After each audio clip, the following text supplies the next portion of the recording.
Good morning. The committee will come to order. Today is the start of a series of hearings that will take a deep dive into how tax reform is growing the U.S. economy and helping Main Street businesses create jobs. Almost a year ago today, we held a hearing to discuss how genuine tax reform would help grow our economy and create jobs for Americans. It was clear that something must be done to fix our outdated and burdensome tax code that was keeping America's economy stuck in neutral. With an open process that spanned over 6 years, we developed a plan to provide tax relief to middle-income families and create an environment for good-paying jobs to grow and to make America the best place in the world to start or expand a business. The Tax Cuts and Jobs Act, which was signed into law 5 months ago, was the result of this plan, and we're starting to see it have an exciting impact on our economy. So in August of 2016, CBO projected that America's growth would slow to 2.1% by the end of this year. Slow to 2.1%. But our families and workers deserved better than slow growth, status quo, for as far as the eye could see. And now, thanks in large part to the Tax Cuts and Jobs Act, the economic outlook for America has dramatically improved. Already in the first quarter of 2018, we're seeing actual growth of 2.9%. And CBO projects that will accelerate even farther, grow even more to 3.3% by the end of the year. Before the Tax Cuts and Jobs Act, CBO projected investment would grow to 4.4% in the first quarter of this year. After tax reform, CBO revises projections upward, growth of 5.6%. And now the data shows that investment in built factories, equipment, software, and technology in America actually grew more than that, to 6.1%. In fact, by some estimates, the investment in American capital first quarter is at its highest recorded level. Looking forward, CBO has also estimated the new tax reform bill will create 900,000 more American jobs, raise paychecks by $1.2 trillion, and continue to boost investment by $600 billion.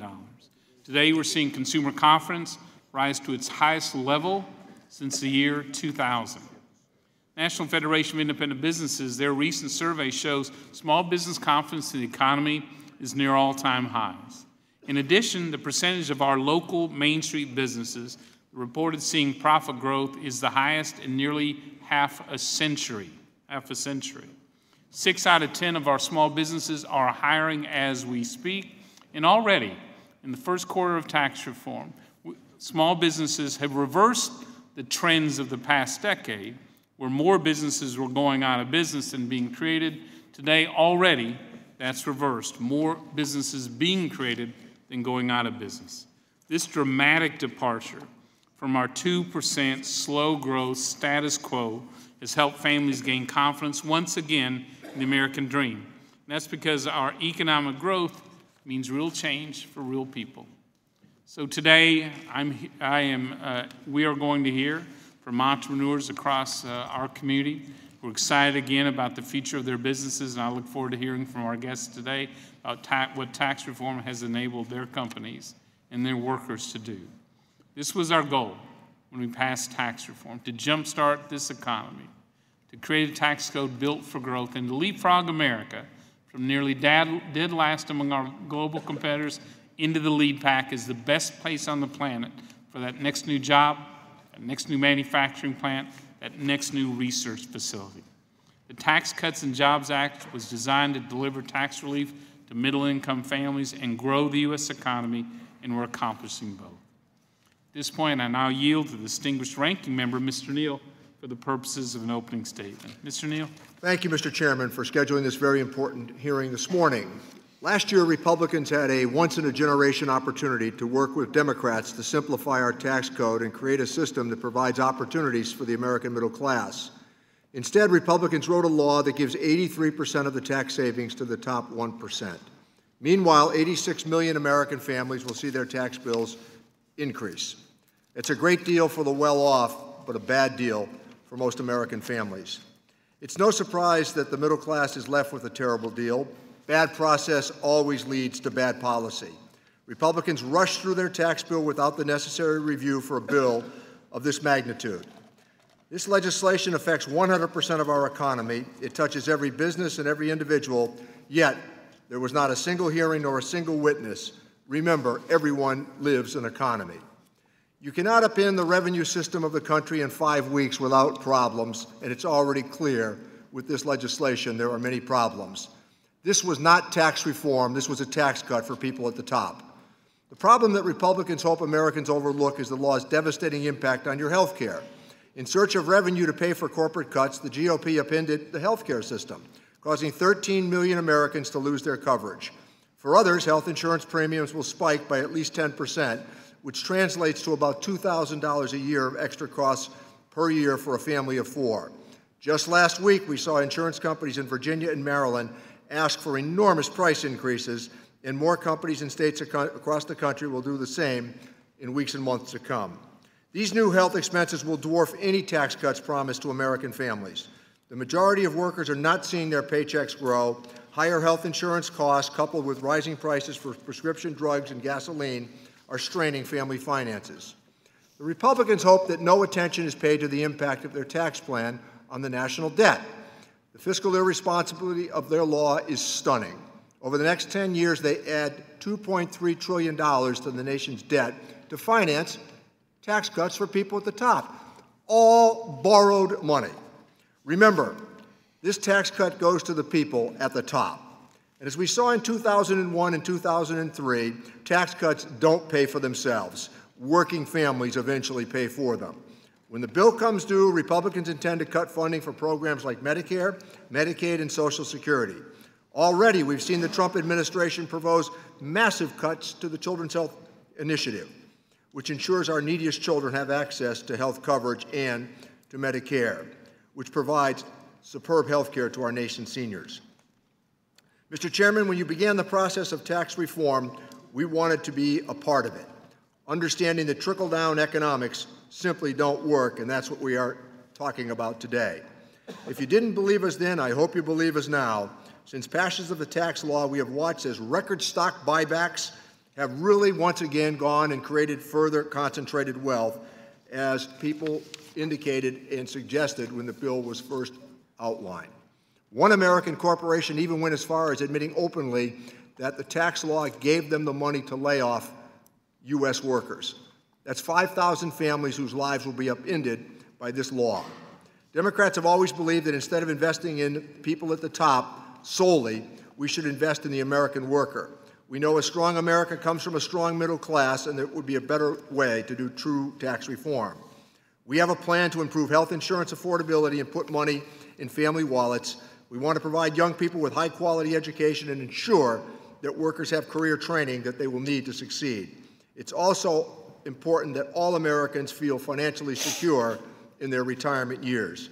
We know that when people aren't worried about how they're going to afford their next meal, student loan payment, or medical emergency, they can focus on their families and their jobs and contribute to the growth and wealth of our nation. I thank the witnesses for being here today, and I look forward to a productive conversation. Thank you, Mr. Chairman. Thank you, Mr. Neal. And for the record, I'd like to submit this PolitiFact rating of the quote that Republicans passed a tax bill that gave 80% of its benefits to the top 1% is not true. Quote, Democrats are cherry picking by focusing on the tax bill's impact in 1 year, 2027, rather than the impact for nearly a decade leading up to that, without objection. The gentleman yield? Yes. We want to make sure, Mr. Chairman, that we acknowledge that there's very little cherry picking around here. Thank you. Today's witnesses are Douglas Holtz-Egan, President of the American Action Network, Zachary Model, Chief Alignment Officer for Atlas Toolworks, Incorporated, David DeFar, the Chairman and Chief Executive Officer of Emerson, and Stephen Ratner, Chairman and Chief Executive Officer of Willett Advisors, LLC. The committee is pleased to welcome each of you back to the witness table. Thank you for appearing here about a year ago. We talked about the urgent need to change America's broken tax code.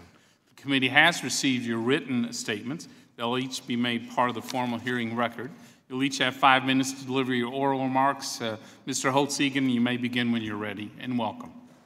Thank you, Mr. Chairman, Ranking Member Neal, and members of the committee. It's a privilege to be back to discuss this tax reform. A year ago, when the debate began, the U.S. faced some very important economic challenges. There had been unsatisfactory growth in the recovery from the Great Recession, and GDP growth was projected to be about 2% for as far as the eye could see. This was a reflection of continued poor productivity growth in the economy, under 1% over the past 5 years each year. Poor real wage growth that went along with that poor productivity growth, declining labor force participation, and these combined to produce an economy in which the standard of living could be expected to double roughly every 70 years, in contrast to the post-war norm of 35 years. So access to the American dream was further off into the distance. And indeed, in 2016, it wasn't even that good. For those households that worked full-time for the full year, they saw exactly zero increase in their real income. The tax code was at the heart of some of these problems. Our corporate code in particular featured a very high rate, 35%, uncompetitive with other developed countries, an adherence to a worldwide system that had been discarded by essentially every developed competitor. There were incentives to locate intellectual property offshore and sometimes the production. There were incentives to keep any overseas earnings offshore and not come back to the United States to be invested. And indeed, in any cross-border merger or acquisition, it was inevitable that the U.S. headquarters would be moved overseas as well. The business reforms in the Tax Cuts and Jobs Act were designed to take on these problems. The corporate rate is now a competitive 21%. We have moved away from the worldwide to a territorial base that conforms to international norms. We have particular treatment of intangible income, a so-called patent box that keeps our intellectual property in the United States. And there are expensing and other capital formation incentives that will improve the growth in the economy. All of this is designed to make sure that firms innovate, invest, and do it in the United States, not elsewhere.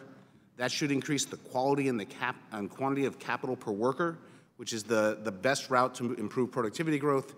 And in the data, the best way to get better pay is to have better productivity growth. And so these reforms, the business tax reforms, are at the heart of the best way to improve the life of the middle class in America. With reforms to the corporate side, you had to do comparable reforms for the more than one-half of business income that shows up on individual returns as pass-throughs. So there's a set of pass-through provisions that do that. And the committee and the Congress ultimately also took on the individual code. Now comes to evaluating the success of this. And I would say, we have to be honest about this, it's early. It's 5 months since the passage of the bill. It's also highly uncertain. I would emphasize that despite all of the high-quality economic research that's been done, never before has the best economy on the planet moved from a worldwide system of taxation to a territorial system of taxation. There is no precedent, and in that way, we do not really know the magnitude and the pace at which a lot of these things will occur. Ultimately, this is a comparison of what the future is with the Tax Cuts and Jobs Act and what the future would have been without it. And we don't see that counterfactual, but this is fundamentally a forward-looking question that can't be answered by looking back at any data. We have some things that we can learn so far, but we will learn more as the data arrives about our future. The first thing I noticed, those things that could change have. As the chairman noted at the outset, confidence has soared, consumer confidence, small business confidence, CEO confidence. We have seen firms bring back their overseas earning. That's a very easy transaction that can be made and made quickly, and we've seen large amounts announced to be brought back by the business community. Capital expenditure plans have changed. It's easy to change your plan and begin that process. If you look at the indexes of capital CapEx plans by Morgan Stanley and others, they are at record highs. The NFIB shows record highs for plans to invest.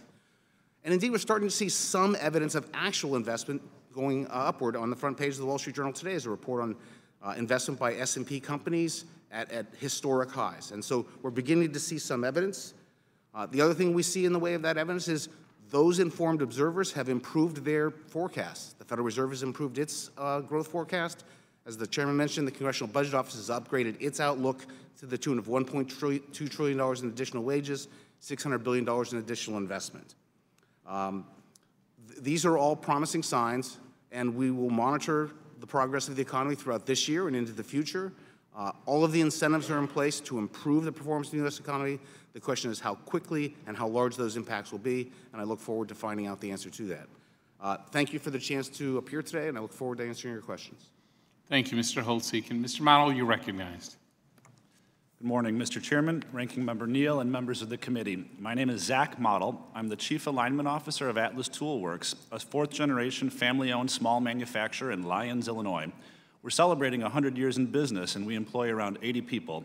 We produce precision parts and components for many markets that include the aerospace and defense, medical, telecom, electronics, and industrial products. I'm here representing not only my own companies, but also the more than 750 manufacturers who are members of the Technology and Manufacturing Association in Illinois, as well as the 4 million members of the Coalition for a Prosperous America. You know, it's great to be back in this room giving testimony almost exactly a year later. We've returned to the scene of the crime. But this caper, this one is a happy ending. And now that the tax package was passed last December. But really, joking aside, the Tax Cuts and Jobs Act is very helpful for Atlas and my family's 3 other companies. Congress did a great job, and there is now a perception that the United States is once again open for business. As a whole, my business entities will see a tax decrease that can and will be reinvested in our future and our team. However, it's more complex than that. Our smallest C Corp, the sales are less than $1 million annually, but we're profitable. We do have some net operating losses on the books. And we will see no tax change at that company. If we didn't have the losses on the books, or if they were from restricted years, we'd actually see a slight tax increase at that little company. And that's because of the repeal of the domestic productions activities deduction in relation to the size of the business and the stuff that we do. But for Atlas, a C Corp, our sales are close to $9 million, and we're now profitable. We also have some NOLs on the books from years past. And we would see no tax change because of those NOLs. But I do expect a significant tax decrease in the coming years as the NOLs are exhausted. Our other company, AccuShim, they're an S Corp, and they produce and distribute precision shims. And 2 of Us, LLC, it's our real estate holding company. Both of those operate as pass-through businesses. And AccuShim generated a small loss in 2017 due to some one-time costs for some reinvestment in the company, but we expect profits in 2018 and beyond. And that's when the benefits of the new tax law on pass-through income will start to be realized at AccuShim. As far as the real estate company, we're really a bit unsure because it all comes down to the qualified business income deduction rules, and we're waiting to see how that gets clarified. So I should mention, I talked to a lot of accountants, but they don't know exactly how the tax law is going to impact many of their clients. And until there's clear guidance from the IRS, they're not going to take risks, so I think we're missing some of the benefits that we'll see in the future. And one extremely positive change of the tax law is the accelerated expensing for capital investments.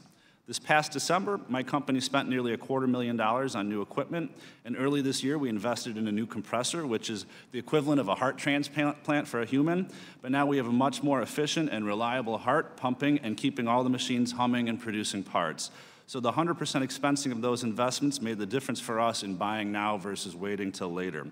And however, for me, the really big news, and we heard a little bit already, is that we're seeing increased demand for our products, many of which go into capital projects at large companies. This leads me to believe that reductions in the corporate tax rate are helping larger firms, which drives increased demand from smaller companies like mine. And while tax reform is helping to drive increased U.S. manufacturing demand, I think we have a good opportunity to do more here in Congress. Nearly all countries use a consumption tax system in the form of a value-added tax or a goods and services tax. And those foreign taxes, they average 17%, and they remain in place even after tariffs are dropped. So that makes it hard for companies like mine to export and be competitive. So I'd really encourage the committee to consider a goods and services tax to make American production more globally competitive. And domestic manufacturers, we'd also benefit if corporate taxation were based on destination of sale. Tax Cuts and Jobs Act made strides toward territoriality, but elimination of offshoring incentives and addressing tax haven abuse. But profit shifting still allows multinational corporations to evade taxation on the basis of where their net income lands rather than where their gross income originates. And with the destination-based system, the U.S. tax base for corporations would be calculated on the share of worldwide sales destined for customers in the United States. Additionally, I believe the dollar, it remains overvalued, and it's driving America's massive trade deficit. An overpriced dollar is the result of excessive capital inflows, and some in Congress are now considering a market access charge to moderate the demand for dollar-denominated assets and help maintain trade balancing equilibrium price. Overall, I want to stress the importance of how U.S. small businesses are part of the supply chain with larger businesses. We create the majority of the jobs in the U.S., and these are the jobs that sustain your constituents. My family and I, we put our time and our treasure into our business. And small manufacturers, we work to be inclusive of everyone and invest and train the next generation for a better tomorrow. So anything Congress can do, like tax reform, to drive demand in the domestic supply chain is important. And with your help, we can build on the Tax Cuts and Jobs Act and have even more growth for businesses and American workers. Thank you for the opportunity to provide the input, and I look forward to your questions. Thank you, Mr. Model. Mr. Farr, welcome back. And thank you very much. You're recognized. Good morning, Chairman Brady, Ranking Member Neal, and distinguished members of the committee. My name's David Farr, and I care deeply about manufacturing. I've been involved in my whole life in manufacturing.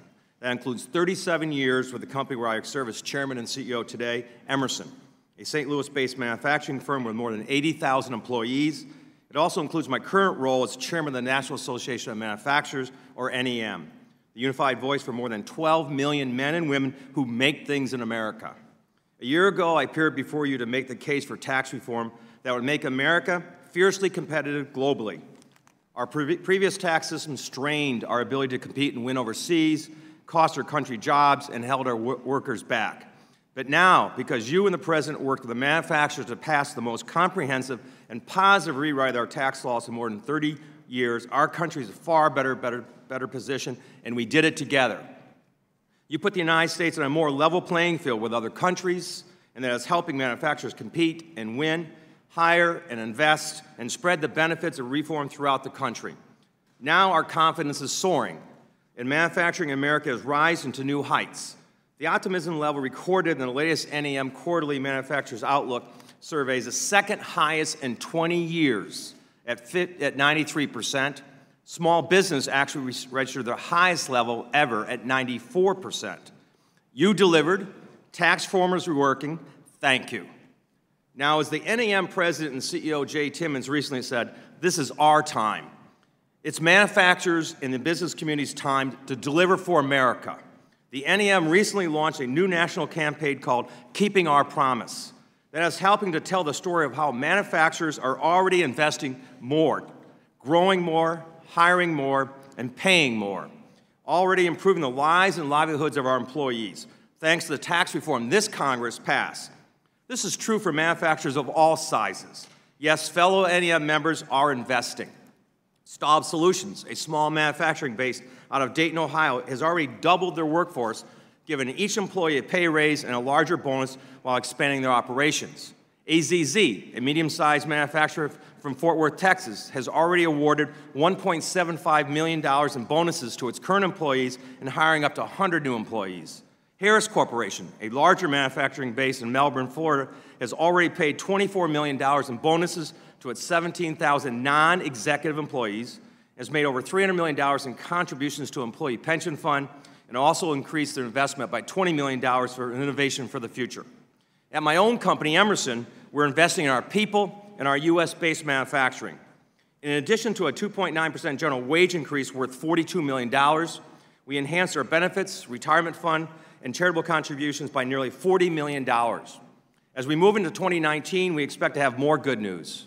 We've also increased our U.S. capital spending plan in 2018 by 20% to $350 million from last year's $290 million, and we expect to spend over $425 million in the U.S., another 20+% increase.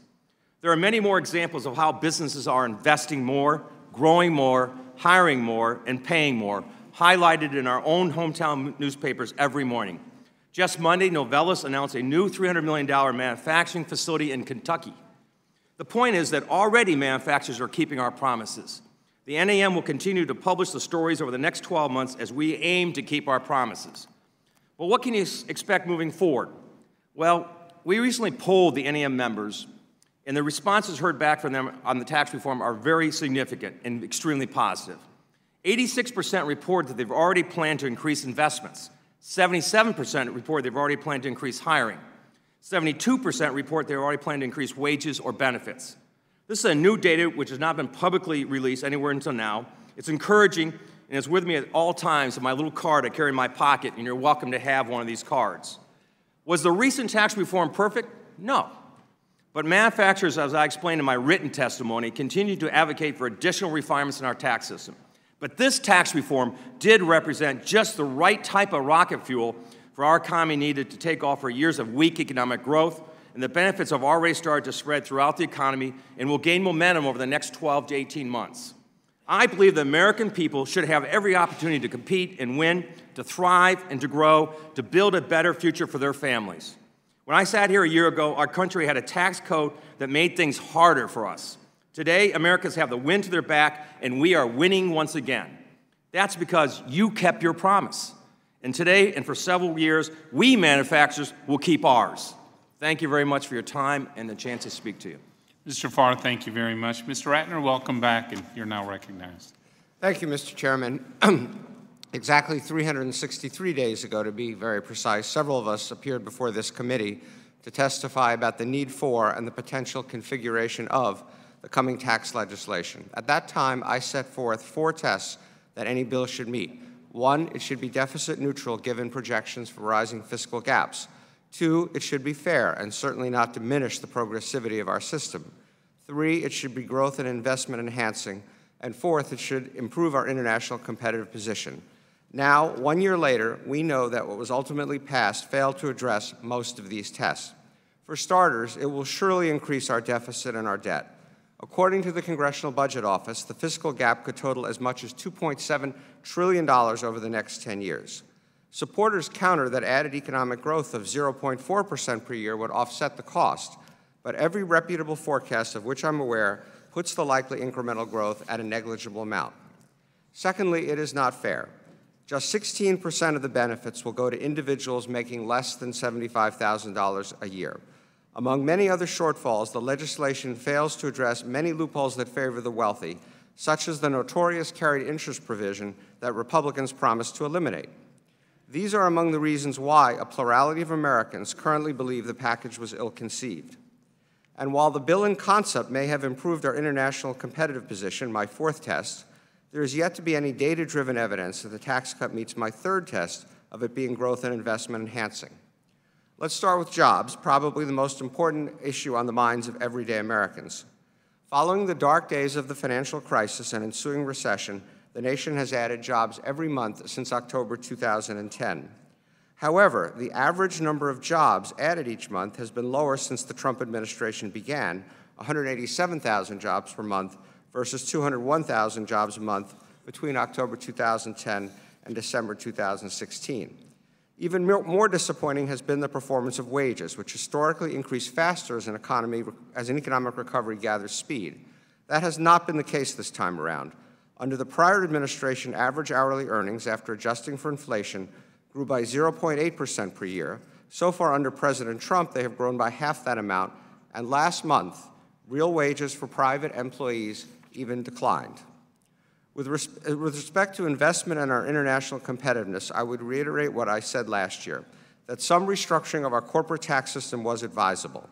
However, what emerged from the legislative process was less tax reform and more simply a tax cut for business.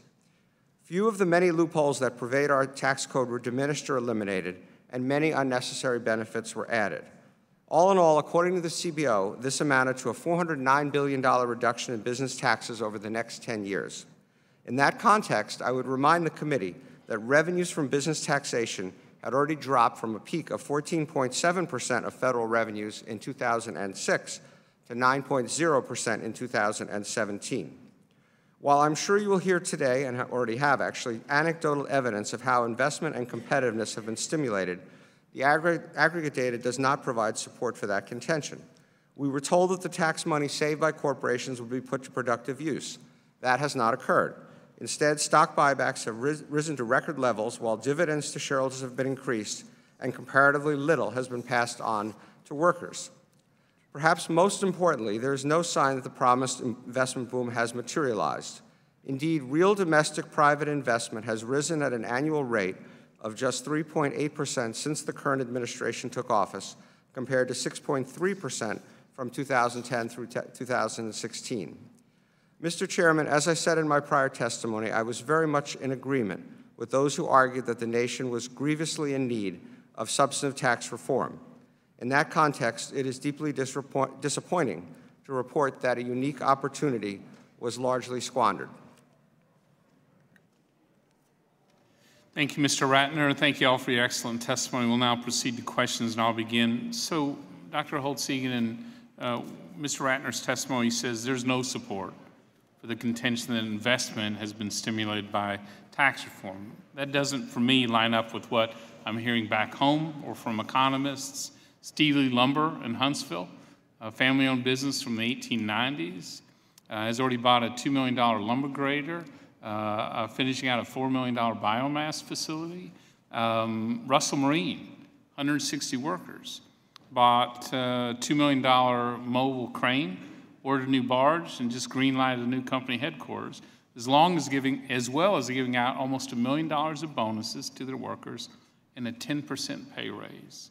They attribute all of that to a new tax code that is driving also their customers.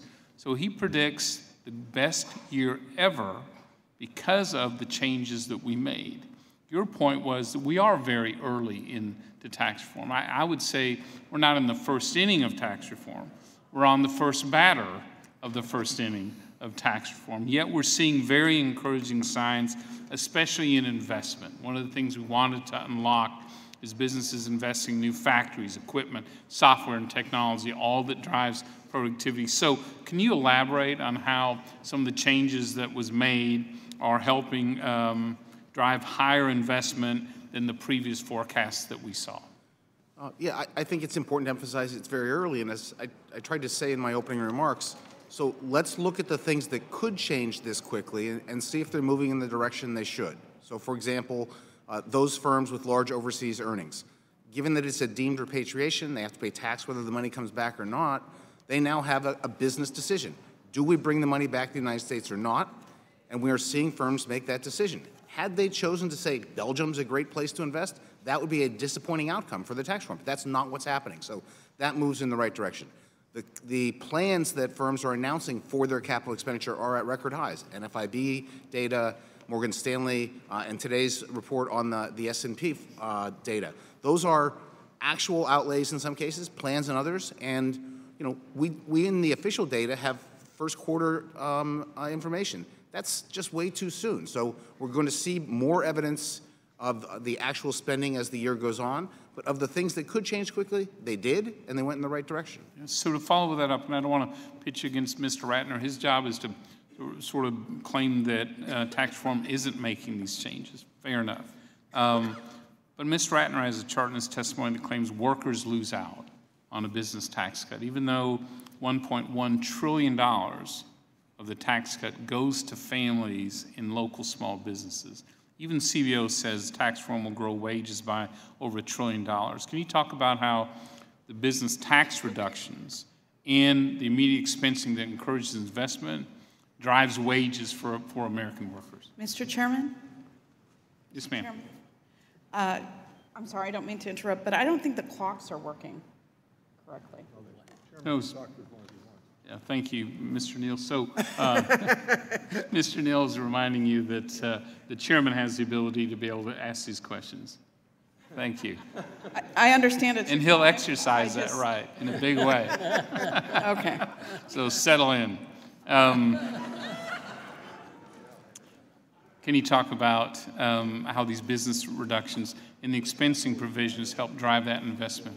So the core issue that I tried to emphasize is that the average person in America has not been seeing a raise. Right? In 2016, we saw 0 for people who worked full-time for the full year. That's a reflection of poor productivity growth in the economy, and we know that the route to better pay is better productivity. We know the route to better productivity is more and better capital located in the U.S. where those workers are employed. All the incentives in the Tax Cuts and Jobs Act point toward more investment, expensing, lower corporate rate, and do it in the United States. So those incentives are in place. That is the biggest promise to the middle class that a tax code could make. It can't be judged on the basis of a few short months, and it should not be judged on the basis of something like stock buybacks. I won't give a sermon on it, it's in my written statement, but you learn nothing about the efficacy of the Tax Cuts and Jobs Act by looking at stock buybacks. That's just a trade of stock for cash and doesn't tell you anything about the ultimate investment impact in the economy. Thank you. And to your point, I think one of the big goals of tax reform was to drive that productivity. In the long term, that's what really grows the economy and grows paychecks in a strong, positive way. And that will take time to see that. But again, early results are very encouraging. So, Mr. Neal, thank you all. So I now recognize the distinguished ranking member, Mr. Neal, for any questions he may have. Thank you, Mr. Chairman. Well, I appreciate that baseball metaphor because I think that what we're hearing here is that the pitch count on the middle class is 0-2 and we're getting ready for a rain delay. I mean, the argument that we kept hearing on this, that this was going to be instantaneous, that there was going to be this extraordinary growth attached to just about everything because of what was enacted here.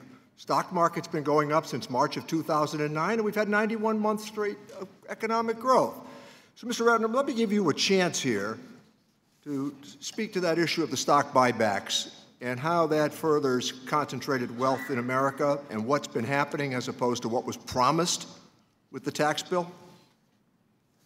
I think Mr. Holtz-Eakin and I could have a long discussion about stock buybacks and whether they matter or not, and I don't think that's probably the best use of anybody's time. So let me focus on the last part of your question, at least to start, which is that regardless of whether you think stock buybacks matter or don't matter, I think the American people were promised by the supporters of this tax legislation that this money would go to investment and would not go to stock buybacks and dividends, which is what happened after the tax cuts of 2001 and 2003. And there was a recent study by Morgan Stanley, which I am just getting the numbers in front of me.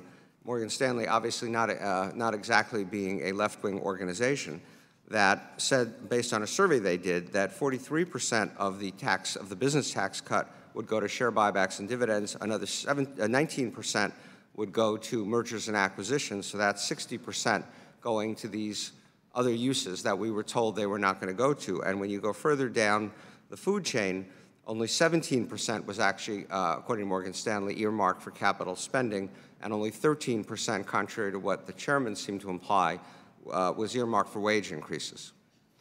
Mr. Ratner, you're familiar with the Repatriation Act, I think, of 2005? Correct. Could one make the argument that it was promised for job growth and job creation and economic gain for the middle class? And would you give us a brief history of what you think happened with that repatriation legislation? Well, again, it was a similar result to what I was saying Morgan Stanley is forecasting here, which is the vast amount of the money going for stock buybacks and dividends and things like that. But let me say this, Ranking Member Neal. I do agree, and I do believe, and I've said in both of my sets of testimony that some form of restructuring of our corporate tax system was advisable, that it had become non-competitive, that having all this money abroad was not a good thing, that having all the gamesmanship that companies play with transfer pricing was not a good thing. But I think you have to consider this in the context of the whole package and how few of the benefits from this package actually go to average Americans. As I said, only about 14% of the benefits go to people making less than $75,000 a year in a country where the median income is actually $55,000 a year. So when you cut the top rate from 39.6 to 37%, that's not really, it should not be advertised as a middle-class tax cut? No. In fact, there are two ways in which it's not a middle-class tax cut. One is the proportion of the tax cut that's going to business. And two, the fact that if you look at the progressivity of the tax system, the way the tax rates and the tax cuts were implemented, our individual tax system actually becomes less progressive, not more progressive. I thank the gentleman. Thank you, Mr. Chairman. Thank you. Mr. Johnson, you're recognized. Thank you, Mr. Chairman. I want to start by stating the obvious. Our old tax code was simply broken. It was outdated, complicated, and put America at a disadvantage. Tax reform is helping fix all that by cutting taxes for both individuals and business. And the great news is Americans are already starting to see the benefits. If you don't believe tax rates matter, just look at North Texas. Our economy is booming, and it stems like a new company choosing to move there every day. Thanks to the business-friendly climate. Mr. Farr, welcome. We have heard a lot about how tax reform is spurring economic growth. How does this translate into higher wages for the average American worker? Thank you very much. And first of all, Texas is booming, and my growth rate across the United States right now in sales in the first 6 months of our fiscal year is close to 10%. And so we see the growth coming at us. So how does that happen? We spend capital, we expand our manufacturing, we hire new workers, we have the pressure of certain technology workers that we're going to have to pay more money. So we see the wage pressures coming from us right now, trying to recruit new workers. So as I look at the wages across our business right now, they're starting to increase, and moving, I believe, above 3%. And that's going to be a factor of the underlying demand and the strong demand coming across, the demand from the end products. The key issue, though, for us goes back to productivity. This tax bill gave us the chance to invest for the next 5 years with an immediate depreciation, and that allowed us to put a lot of capital into play. It will over the next couple of years, and it will take time to make it, but that will drive higher levels of productivity and higher wages for all our employees. But right now, we are already seeing the impact from this in big parts of the United States. Well, now that we've brought the corporate tax rate down to 21%, how much has your company and the manufacturing industry as a whole increased investment in the United States?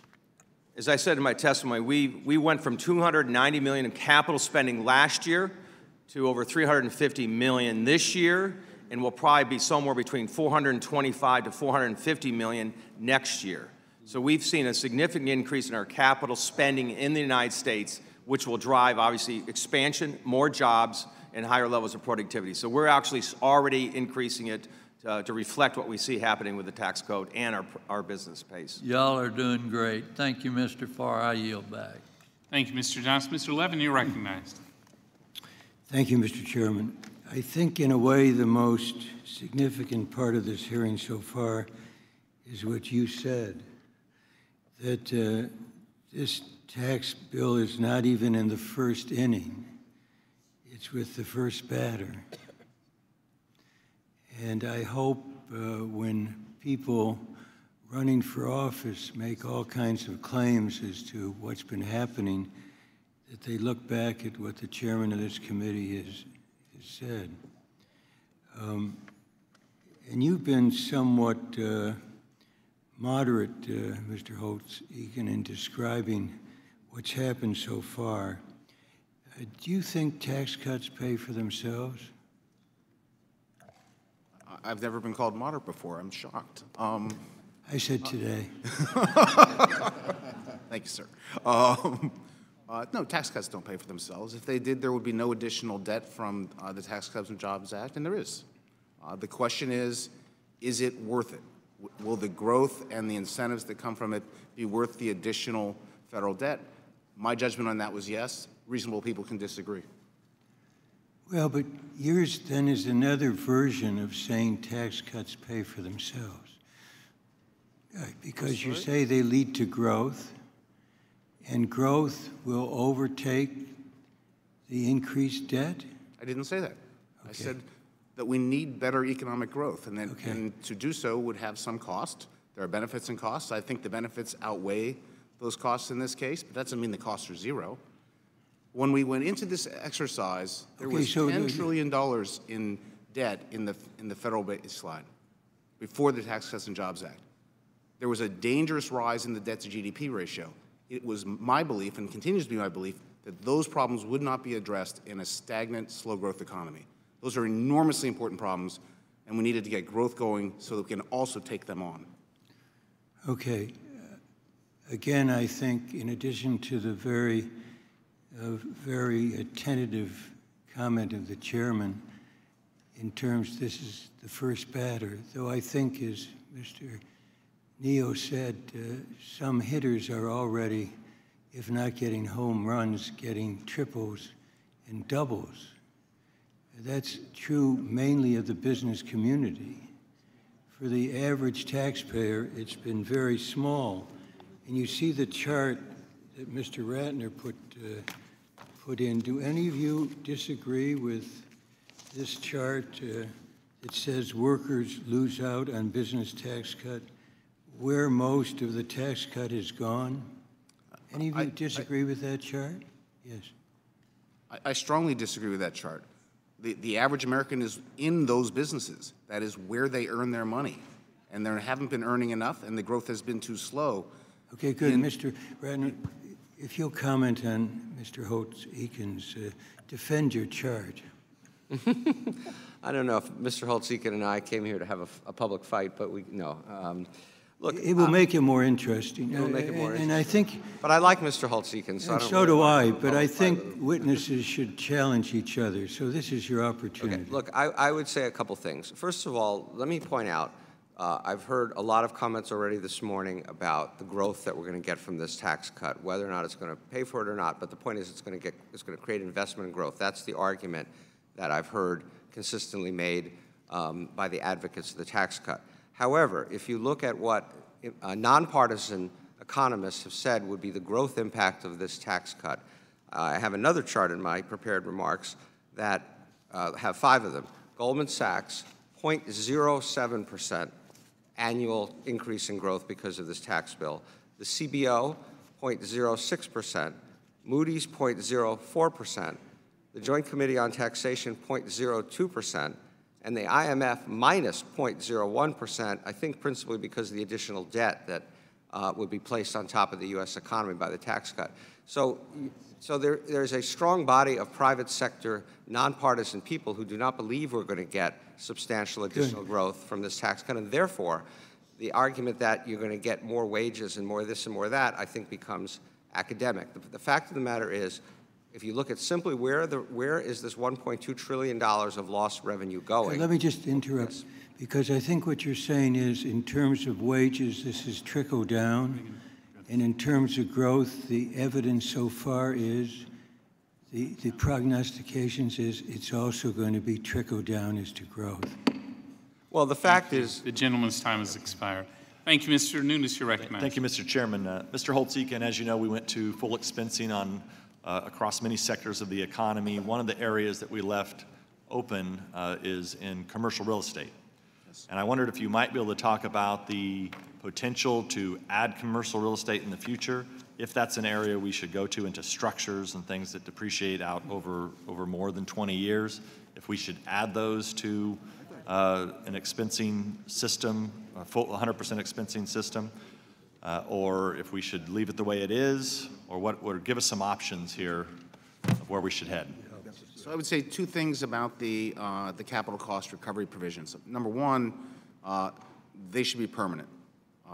Regardless of what the committee and the Congress might choose, permanent policy is better than temporary policy, and it is one of the weaker points of this that the expensing goes away after 5 years. The second is that the advantage to expensing is that regardless of the economic environment, what inflation might be, what else goes on out there in terms of the dollar or anything else, you get full capital cost recovery for sure, independent of whether it's tangible or intangible, length of life. It equalizes the tax treatment of all investment and lets capital markets do their job and allocate the capital. That's why I think expensing is such a great provision. I'd like to see it extended to all capital investments. That would be my preference. Including commercial real estate. Including commercial real estate. If that proved infeasible because of the front-loaded losses, then you should go to the alternative depreciation system that gives you depreciation which has a present value of $1 for every dollar of investment, and as a result is the equivalent of expensing spread out over time. But something like that would be desirable. Okay. Mr. Farr, you have a comment? Yeah, my comment would be is the tax bill is focused on productivity, and I think the expensing of the equipment is far better than 100% expensing of buildings. I think if you could accelerate, that's fine, but we make investments based on productivity, based on trying to leverage our investment to this point in time. So I don't see me changing my investment one iota when you just look at buildings. Now, I would say you could accelerate, that's good. I agree with this comment about it's better if you accelerate the depreciation, but I think the focus is on productivity and driving the productivity of this country, which has lagged behind for too long, and that's been the big issue behind global competitiveness. So I think the focus was right on capital. I would like to see it go beyond 5 years because my decision process is more than 5 years. It's 5, 8, and 10 years, as I said in my last testimony. But 5 years right now is a good window, and you're going to see a lot more investment coming in from my standpoint. Thank you. Thank you, Mr. Nunes. Thank you. Mr. Lewis, you're recognized. Thank you, Mr. Chairman, for holding this hearing. Mr. Chairman, I want the record to be crystal clear about the true cost of this bill because every single warning came true. This law did not make the tax code any simpler. It did not balance the budget, does not ease the burden on working families. Instead, this law put politics before the people. In my estimation, it was a shame and a disgrace. In the past few months, Past few weeks, I spent some time having what I call an executive session with myself. I find myself going back to a time when public servants put the hopes and dreams of the nation ahead of rich, wealthy donors. For me, Mr. Chairman, the 89th Congress was a model, and the year 1965 was extraordinary. Before 1965, people stood in immovable lines. On occasion, a person of color would be asked to count the number of bubbles in a bar of soap, or the number of jelly beans on a jar. On March 7, 1965, Jose Williams, a staff person for Dr. Martin Luther King Jr., and I attempt to lead a march from Selma to Montgomery to dramatize that people of color could not register to vote. As we marched for the right to vote, more than 600 men and women and children were chased, beaten, left bloody, and trampled by state troopers and horses. That terrible day became known as Bloody Sunday. In response, President Lyndon Johnson worked with Congress to pass the Voting Rights Act of 1965. That same year, the Congress also passed a bill that supported the dream and vision of the United States as a nation of immigrants. In 1965, Congress also invested in the hopes and dreams of students. Mr. Chairman, you may also remember that in 1965, it was the year that members of the Ways and Means Committee worked to create Medicare and Medicaid. Mr. Chairman, 1965 was a historic year in the history of the United States Congress. In my office, you will find a jar of jelly bean. It is a reminder of the struggle and sacrifice of so many people and the works that remain. This is why it breaks my heart to look at efforts like this tax law to roll back the clock and take us back to a darker place, a different time. I don't want to go back. I want to go forward. Today, Congress turned a blind eye and a deaf ear to the needs of the people. You rush a bill of this size for a message not merited. To cover the cost of these tax cuts, you destroy the hopes and dreams of the American people, of working family, of the young and old, and generation yet unborn. You cannot get blood from a Turner, and you cannot justify robbing Peter to pay visionary Paul.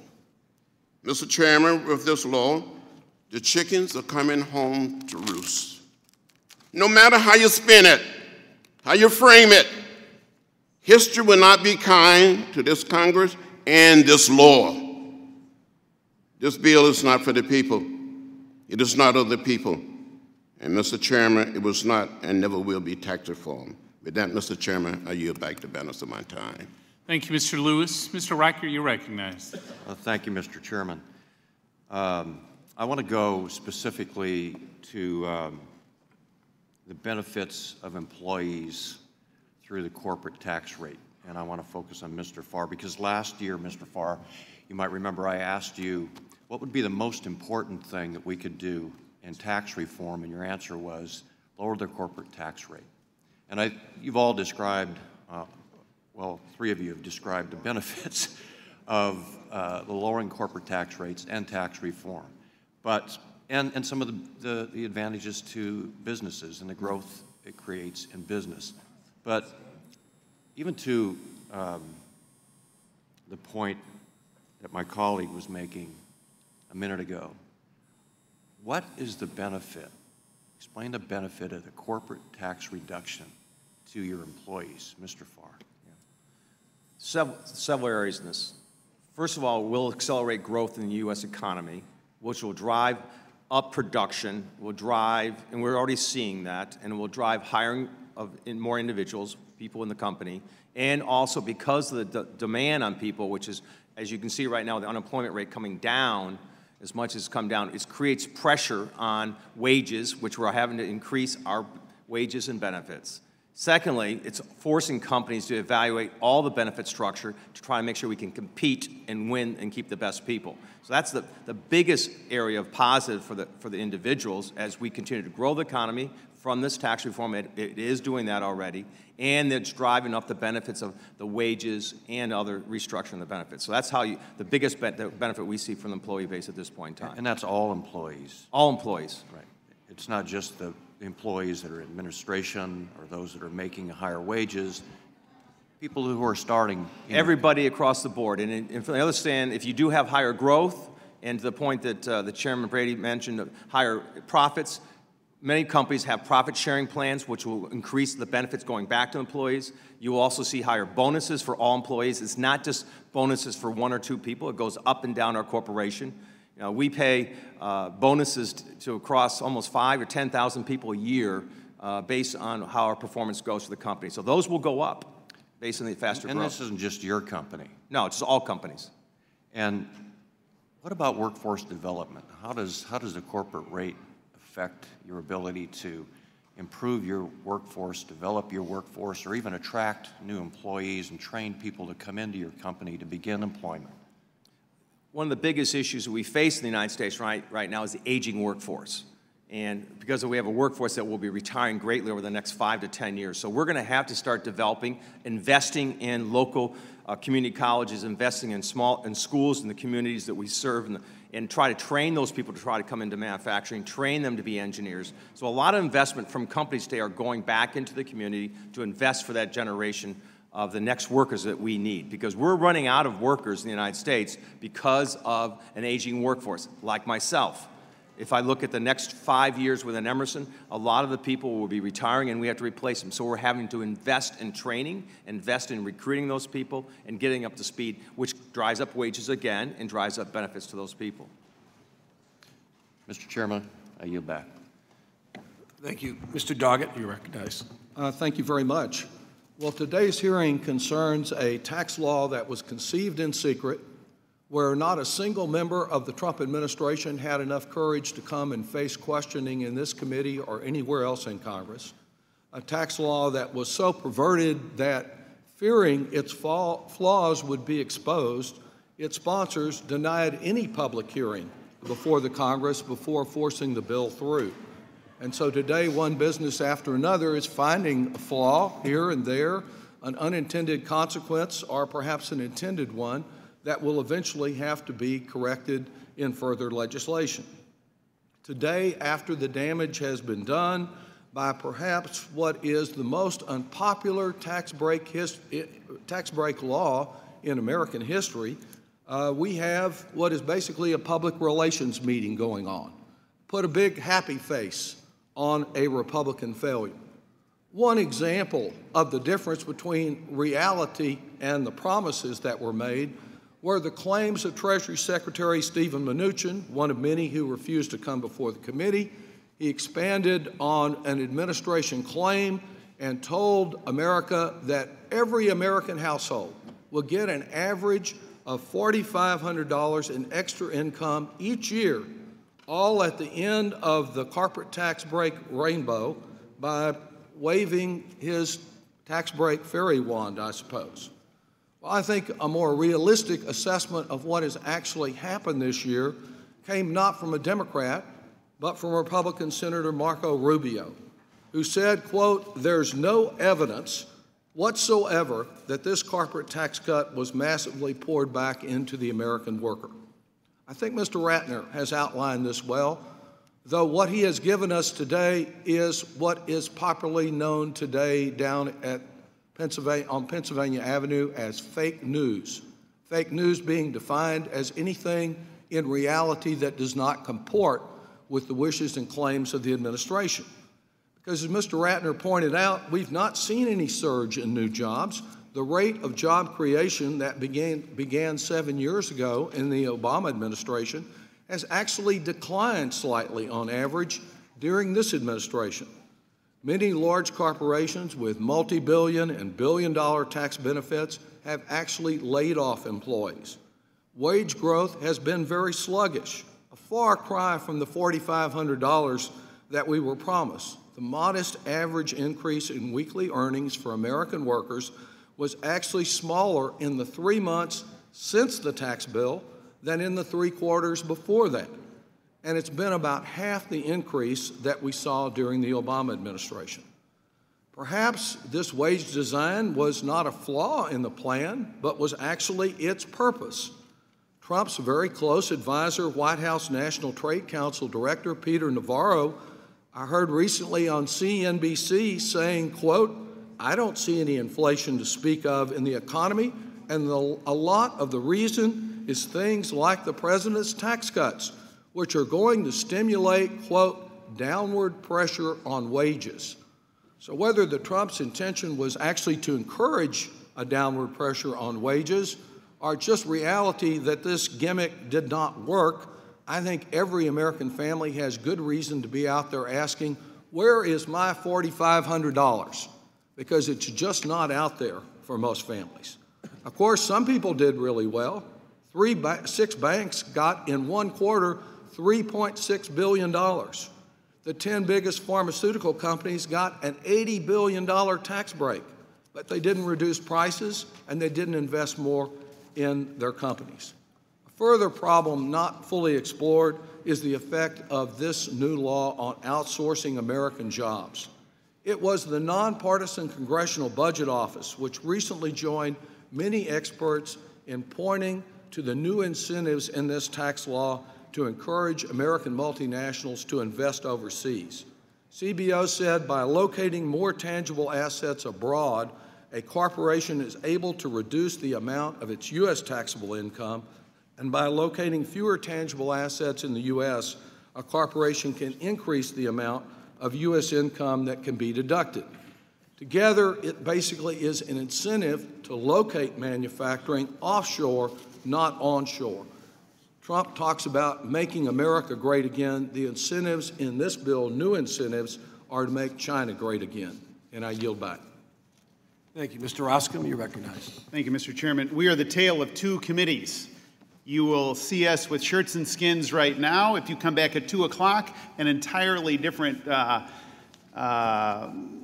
costumes will be on us, and we'll be dealing with the opioid crisis, congratulating one another on a bipartisan basis. So stick around. I think the criticism, the criticism of the bill, it just strikes me as obtuse and hyperbole in a lot of ways. So when the bill was described as it was going through the process as the worst bill ever, or Armageddon, or a $1,000 benefit to a constituent of mine as crumbs, it's just hyperbole, and I think the hyperbole is easy to dismiss. It just sounds like bumper stickers that are really not that well thought out. Mr. Modell, I'd like to go to you because in your testimony, you talked specifically, number one, you represent a lot of people who are in my constituency, in and around. I represent a lot of people like you and your family. That is, 1st, 2nd, 3rd, 4th generation companies who started something and now they're out in suburban Chicago and they've got employees and so forth. They're making things all through these industrial parks, all around the airport and so forth. But what you said, what was interesting in your written testimony, was your entire book of business in 2017 has now been your whole experience for 2018. Can you describe that? That tells me a lot, notwithstanding the bumper stickers. What's going on?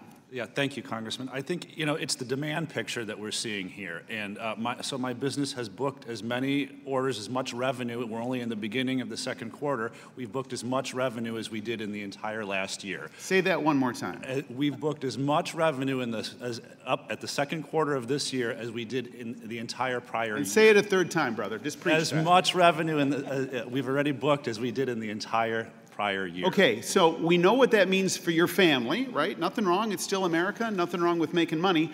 What does that mean for the employees of Atlas? How does this translate for them? Well, it's already started to benefit them. Last year we increased our 401k match. We now match 100% of the first 3% of employees' contributions. That was a beginning step.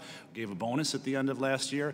But I think the bigger picture, the long-term picture, is the wage growth. We're in a skilled workforce shortage here, and other people talked about the aging workforce. I am desperate to not only keep the employees that I have, which means I need to pay them more so the next manufacturer doesn't cherry pick them and steal them. I also need to raise wages to hire good people. So I see nothing but benefits for the worker. You know, a healthy employer, it leads to a healthy job for the employee. And if my company in the years past when we were struggling, we couldn't afford to do those things. Now we can, now we're reinvesting. Thanks, Mr. Modal. I yield back. Thank you. Mr. Thompson, you're recognized. Thank you. Thank you all very, very much for being here. And I also want to thank the ranking member, Neal, for the comments he made when he opened, talking about the bad process that led to this bill. A number of people have mentioned it. No hearings, heard from no expert witnesses, written by one side of the dais, rewritten by the same side of the dais, rewritten again by the same side of the dais, without any input from experts, without any input from the Democrats on this committee. And I raise this because every day when I'm back in my district, I hear from somebody else who's not singing the praises, such as two of our witnesses today. For instance, I represent a district that is predominantly agriculture in regard to grapes. We grow the world's best grapes and we make the world's best wine. And just last weekend when I was home, I had a vintner come to me and he said, you know, this bill was supposed to be such a great help, but they took part of the bill that I had to help small vintners and small brewers, put it in this bill, but only part of it. No hearings, no experts. So what happens is small vintners who use a third-party warehouse to ship their wine are paying more because of this bill. This particular vintner paying $10,000 per month more than he was paying before this bill went into law. Just one of many examples as to what happens when you write bills in secret without having hearings and without hearing from experts. And I also want to thank the chairman for something he said in his opening statement, and that was that this is a tax cut bill. And he's spot on. This is a tax cut. It's not tax reform.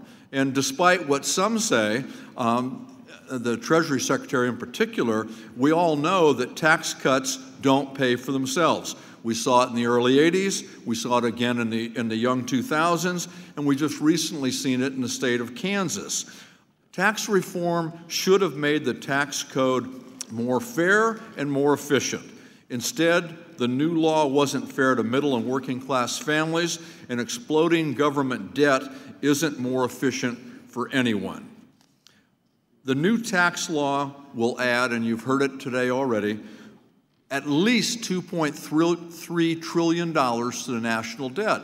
And if the interest rates keep going up, that number's going to grow as well. And CBO now estimates that the annual deficit will be $1 trillion. $1 trillion. Mr. Ratner, would you explain how these large increases to the debt become a drag on our nation's economy in the long run? I think we would probably all agree that increases in our national debt of these kinds of orders of magnitude have a number of deleterious effects. First, they push interest rates up. I would observe that yesterday, Treasury rates went up very sharply. They're to the highest level since, I think, 2014. That not only increases the cost of borrowing for the federal government, it increases the cost of borrowing for private corporations whose debt is priced off of government paper. Secondly, it creates additional pressure on spending inside the budget to the extent anyone is actually trying to control the deficit. And most of and all of that spending pressure so far has been exerted on discretionary spending, as you know, which is in many ways important spending, whether it's military or non-military, to the health of our economy. And thirdly, and in my view, perhaps most importantly, it's a terrible intergenerational transfer. We are simply leaving for our children additional trillions of dollars of debt that at some point are going to have to be dealt with, or they're going to have to be very, very substantial cuts in benefits, including programs like Social Security and Medicare, in order to reckon with that. So when you cut taxes for the very rich and for corporations and pay for that by adding to the national debt, not a lot of help for families. That would be my view. I think that, let me say it this way. I don't disagree with the idea that if you allow expensing of equipment, more people are going to buy equipment. I don't disagree with the idea that if you lower corporate tax rates, some of that money will trickle down to employees. It's a question of cost versus benefit. Was it really worth $400 billion of business tax cuts, adding that much to the national debt? Are we going to get that much bang for our buck in terms of business investment and benefiting the average worker? And I think many of us have concerns about that. Thank you. Thank you. I recognize myself for 5 minutes. Mr. Farr, let me ask you, I was with a group of business people last night, but over the last, I'd say 3 or 4 months, there's a lot of energy, enthusiasm. I'm in Florida. The business group was from CEOs, small and large businesses all over Florida. Tell us from your membership, and you touched on it, about what the difference that makes in terms of attitude, people investing and encouraged about hiring. What are you sensing? What are you seeing, especially as it relates to smaller businesses, medium-sized businesses? So as I said earlier, our most recent survey was finished last week. Over 75, close to 80% of our constituents are very positive about investing right now, very positive about hiring, very positive relative to increasing wages and the benefits. For the first time in a long time, we've seen the U.S. government trying to help business, not versus hurting business. Small, medium, large business. So the excitement and the energy level from the surveys, if you look at them, are at the highest levels possible because we are investing. And I will disagree from the standpoint that if we invest in capital, that capital has to be made somewhere by other people, and that creates employment. If you look at the employment in manufacturing in 2016, in manufacturing, it was negative. Last year it was up over 200,000. In the first 4 months this year, it's up close to 100,000 people being hired. So we're hiring people, and that's why people are very positive about the investments we're making in new plant and equipment. We've got limited time. Let me ask you the second part of the question. And my focus is primarily on small businesses. 99% in Florida, across the country, or 98% are organized as small businesses. Yeah. Half the jobs are in small business facilities. Half the GDP is in small business. What difference has this made, especially in terms of pass-throughs, being able to lower their rates, and we have, up to 25%? What difference is it making for them, the little guy? That makes a big difference because the little guys supply the big guys. And so if you think about our output right now is up over 10% in the first 6 months of our year, and so we have to buy that type of material from people, little guys, medium-sized guys, people like Zach's, his business here. We're buying from the small people, and they're hiring, and they're investing. And for the first time, they see incentives to invest and actually make money, which they will pass back not only to the family who started the company, but also the employees that work at it. What is this going to mean to jobs? I mean, everybody talks about the worker. I grew up in business for 30 years before I got here, but I know as businesses do better, you hire more, you pay more. And what's the impact of these small businesses and business in general doing better, the impact it's going to have on jobs and wages, in your opinion? From my perspective, the small businesses are adding people right now. So they're hiring people. You heard Zach, he's hiring people right now. He's passing that money back to the employees. I see that across all our supply base are having to add people. And now what's happening, we're starting to see a buying relative to skill base. So we're going to have to start training people, which will obviously pass more money back into the economy from this training standpoint and wages. So I think it's a big positive. And as I said, there's almost 100,000 people been hired in manufacturing in the first 4 months. I think that number will go way up in the second half. Thank you. I want to give Mr. Ratner an opportunity just to touch on, first bill I introduced up in Congress 12 years ago was a constitutional balanced budget amendment. We simply don't spend more, we take in. As you look forward, you talked about the 2.3%, in terms of trillions of dollars being spent. But when you look at what's happened the last 10 or 12 years, I got here where the House changed in 2006, the Senate changed, you had a new administration, been there for 10 years.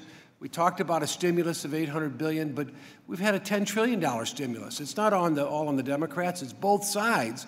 But we have run, in the last 10 years, little or no growth and $10 trillion in additional debt. When I got here in 2006, it was maybe $9 trillion, now we're at 21. So to keep doing what we're doing It just seems to me we've got to do something that makes some sense in terms of growing this economy. I'll let you respond to that.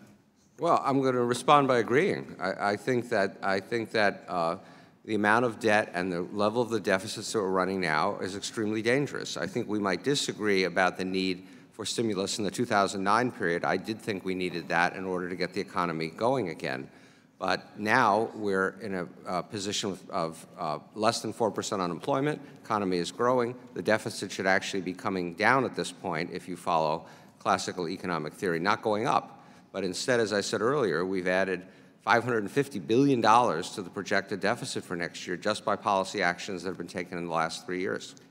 Thank you.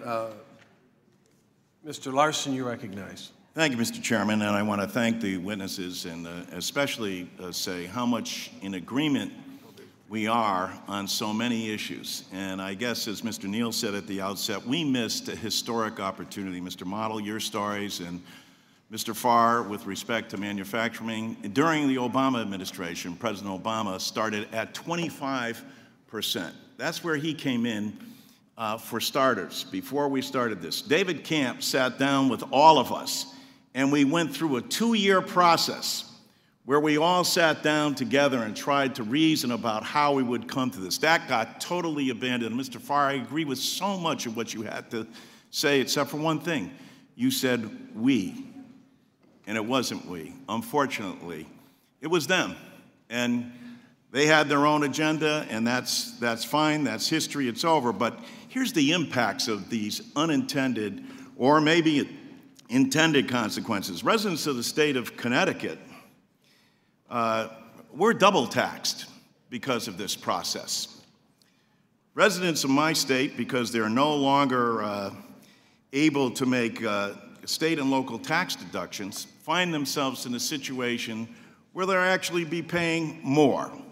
They'll be paying more, as Mr. Ratner pointed out, because unfortunately we see this no tax reform, but tax redistribution that goes from the working members of people in my state paying for benefits that many of them in a high manufacturing state are very much in favor of. But they didn't anticipate is that they would be carrying the lion's share of the burden and paying for it. I was at a town hall meeting just the other day and asked homeowners to raise their hand if they itemized their deduction. Virtually every hand in the room went up. Those are the individuals, hardly wealthy by any stretch of the imagination, that are paying for this tax cut. And the other side wonders why we object and why we protest. And so for 41% of all Connecticut taxpayers itemize their deduction. That's 750,000 people. The average SALT deduction in Connecticut is nearly $20,000. This bill limits them to $10,000. Don't take it from me, though. Take it from states in the Northeast and California as well. It was Mr. Zeldin, a Republican from New York, who said, on balance, this bill remains a geographic redistribution of wealth, taking extra money from a place like New York to pay for deeper tax cuts elsewhere. New York is a net contributor, as is Connecticut, that now will be contributing even more. This bill chooses winners and losers in a way that could have been and should have been avoided. Mr. Ratner, do you believe that? Do you believe that there are winners and losers in this bill? Well, Congressman, there are winners and losers in every bill, by definition. I think the job that Congress hopefully tries to do is to balance the equities so that there's some level of fairness in that. I pointed out that in this bill, one of the things that troubles me is that when you look just simply at the individual tax reduction, let's put all the business stuff aside for a minute, when you look simply at what was done to individual rates, and actually let's put aside the SALT problem for a moment. Let's just look at a taxpayer who doesn't have that issue. This is a regressive tax cut. In other words, the people at the upper income got a larger percentage tax cut than the people at the bottom of the income chain. And that is both contrary, I think, to the tradition of tax reform, as well as what's needed at this moment when we have massive income inequality in our country and where people at the bottom are suffering. I agree with you, and I think Mr. Farr did when he said, well, yeah, no, this wasn't a perfect bill. But it sets up another whole discussion, this whole notion of a balanced budget amendment, and everybody's now concerned about the debt. But what we hear in terms of this debt is that, whoa, what we need is entitlement reform. Let me ask all of you, is Social Security an entitlement, or is it the insurance that people pay for under FICA? Mr. Holtzman? It's an entitlement. It's an entitlement. I believe it's an insurance payment. I believe it's an entitlement. I believe it's an entitlement, but it should be on a sound fiscal basis.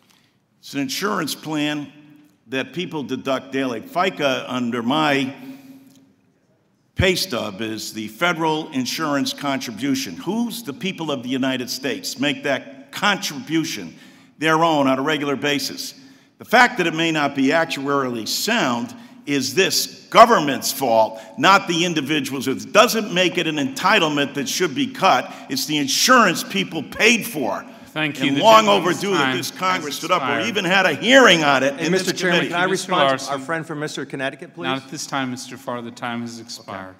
And so I'd like to submit record analysis by majority staff that shows that families earning under $100,000, middle-income families, pay 4% of the income taxes, but receive 6 times more than that in tax relief under this bill. Families that are most well off, millionaires, they pay 1/3 of the income taxes, but only get 9% of the tax relief. In fact, tax cuts are so large for all families, the share of taxes paid by millionaires actually increases as a result of the Tax Cuts and Jobs Act, rising from 19.3 to 19.8% without objection. Mr. Smith, you're recognized. Thank you, Mr. Chairman, and certainly thank you to our witnesses for being here today. And it's interesting to process not only what's been said here today, but reflecting on the discussions that have taken place here in this committee over several years. Even during the previous administration, when, as was mentioned earlier, President Obama advocated for lower corporate tax rates so as to have U.S. companies be more competitive in the world. And it sounds like there was a significant agreement on a bipartisan nature that we would do that, would enact such legislation. But imagine if all we did was give tax relief to large multinational corporations and we did nothing for individuals or small businesses. I wonder what that discussion would be like, and the finger pointing. And the fact that doubling the standard deduction and what that has done for middle-income folks, and I would say in a very economically progressive fashion, to make sure that there was relief offered for folks across the income spectrum. And I'm glad that we were able to do that in, I think, a fairly substantial way and still have meaningful changes enough to empower U.S. companies who have done well overseas, but to get them on better footing by bringing their profits back here and investing them in our economy, rather than just kind of placing them elsewhere, either temporarily or worse yet, even long term. So here we are at a situation with the workforce. We clearly have a shortage in the workforce, and literally and figuratively, there are a lot of help wanted signs posted around America, not just Nebraska, where I come from. And so we are tackling that in the Human Resources Subcommittee, but the numbers are staggering. I mean, if you take 12 Midwestern states and you took every person looking for work and you took the number of job openings and filled those openings, we'd still have 180,000 openings, job openings. Now, that's kind of a good problem to have, and yet the question is, how far can we go before that becomes a bad problem, either for workers themselves or consumers in general, or the economy and various other dynamics? So I was wondering, Mr. Modell and Mr. Farr, if you could perhaps elaborate a little bit. You've touched on it a little bit already, but to go further perhaps in terms of what you think we should do to address this issue moving forward. Well, you know, there's a lot of opportunities for training of workers, but at some point there is going to be an issue. But, you know, we've heard a lot about automation, and I think manufacturing really hasn't been as automated as especially in this country, as people think. Where I think we're going to see more automation is in some of the service industries, and some of those low-paying jobs in the service industries, the McDonald's, the whatever. Let's upskill those workers and move them into manufacturing, where I can not just top them out at $15 an hour, but offer them eventually, you know, $35, $40 an hour as they learn skills. So bring them in at 15 and we can upskill them. I'll take them from the service industry. Comment first. First, I want to go back to we, because we elect people to come here and represent all of us Americas, and so that's why I look at what we did here as we. And secondly, yes, I know Connecticut has issues relative to taxation, but we just made the decision to invest $60 million in Connecticut because of the unique skill set your state has to offer. So we're investing in all states, not just states that are maybe not voted for. So I look at we. Thank you very much, sir. So let's go back to this question. Well, let me also say that I visited a company in my district who told me, even amidst automation, robots present, that the only limitation on his company is human resources. Correct. I would agree 100% with that, but I think also this is a country that thinks through those issues and will invest in the people through education process. We will automate where we need to automate, and we'll upscale and drive the people into different jobs. If you think about manufacturing jobs, on average, we're paying over $80,000 a year with benefits. And so what we're trying to do is figure out how to draw more people into manufacturing. For many years, we were the oppressed. We were pushed down. We weren't invested in. Now, for the first time in a long time, we in Washington are investing in American manufacturing, and we appreciate that. Thank you. I appreciate your insight, and I yield back. Thank you, Ms. Smith. Mr. Blumenauer, you're recognized. Thank you, Mr. Chairman. First, Mr. Ratner, I appreciate your laying out sort of a factual context. And as Stephen Colbert has pointed out, that facts sometimes have a liberal bias, and I want to give your colleagues on the panel an opportunity to contest what you have. I don't want to do it now. I don't want to surprise them, but I would welcome in writing where you take exception with Mr. Ratner's assessment, which I personally find compelling. Mr. Chairman, I would like to enter into the record some information about what's going to happen in my state with something we haven't talked about much with your tax bill, the elimination of the individual mandate, which is going to cause increased premiums and have a ripple effect throughout the economy and people that I represent. And this, I don't have time to go into this now, but I would like it to be part of the record because that's part of the problem that we're facing in an important part of American economy and how it's hitting people that isn't reflected in some of the rosy scenarios that we've heard. Without objection. Thank you very much, Mr. Chairman. As I was listening to your introduction in terms of the 6 years of hearings and the work we've done, I must confess that I'm a little more partial to the assessment of my friend Mr. Doggett, because we had the largest transfer of wealth in our nation's history, and I don't know if we were here 18 hours, 23 hours, I don't remember. It was long. It was clear that this was being written while we were deliberating it. And I was one of the people that said, you know, you don't really know what you're voting on. You know, we didn't know that we were voting on approving tax-free farming, which required some adjustment. And we're going to find things on a daily basis. I'm meeting with attorneys and accountants in my district and businesses that are trying to sort it out.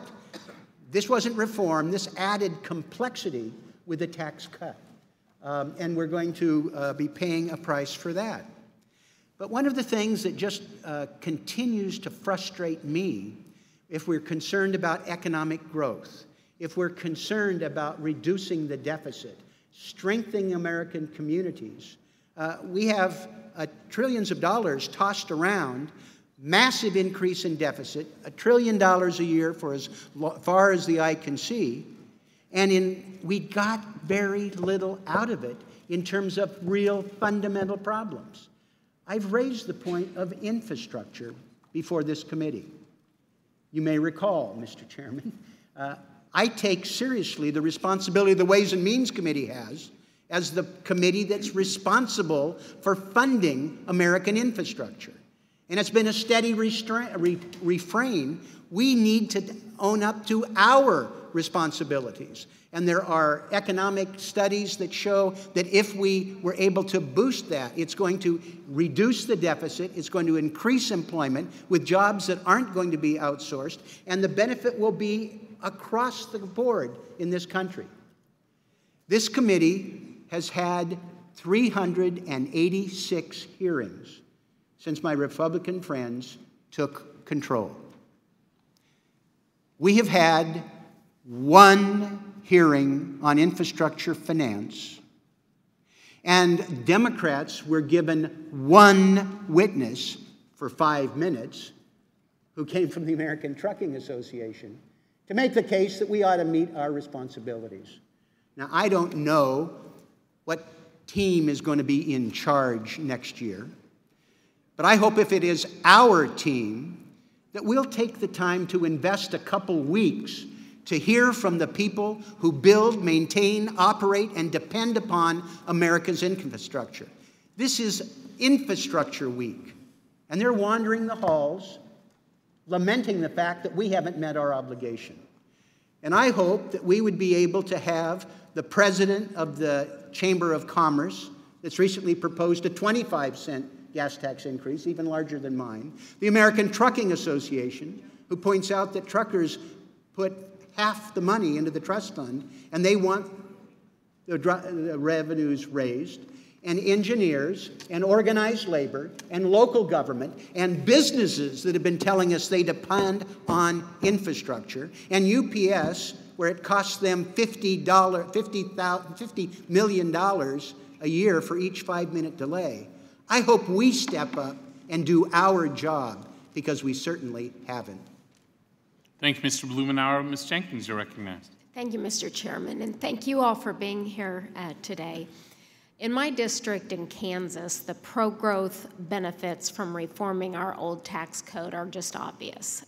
For example, the president of the Lawrence Paper Company, which employs hundreds of workers across 3 locations in Kansas and Nebraska, have recently committed to investing an additional $4 million in equipment over and above the original $9 million of investment that they had previously announced.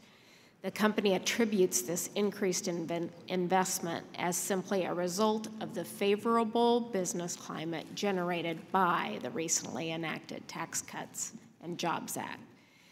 Couple that fact with the additional good news from earlier this year that the company's employees received hundreds of large bonuses that went toward recovering holiday expenses, paying down bills, or reinvesting in their local community. And my point is even more clear. As a CPA, I know firsthand the old tax code was a nightmare to comply with, which added excessive time for companies and individuals alike to file. In fact, the Tax Foundation found that individuals took about 2.6 billion hours to simply comply with the old code annually. Therefore, things like doubling the standard deduction and streamlining the AMT and the Tax Cuts and Jobs Act were great ways to simplify the taxpayer experience for millions and millions of Americans.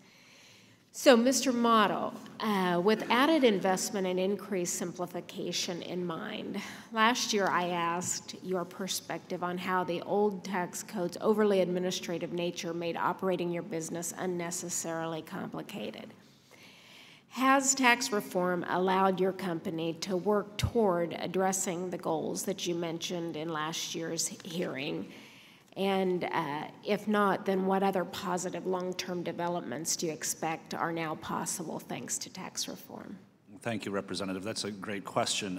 I think for me, kind of as I touched on, we're still working through the tax code. We don't have a fleet of accountants and lawyers to tell us exactly how it's going to impact us. But again, what I've seen is very positive from my customers, and that's really what I'm concerned about. I make money when we're busy, when we're pushing product out the door, and when we're profitable, I'm happy to pay taxes, a reasonable and fair amount of taxes. So, I think as the rules and the guidance comes out, my company will understand it better, and we will be able to make better plans. But I see good things happening, and I already, we've invested in some capital capital equipment already.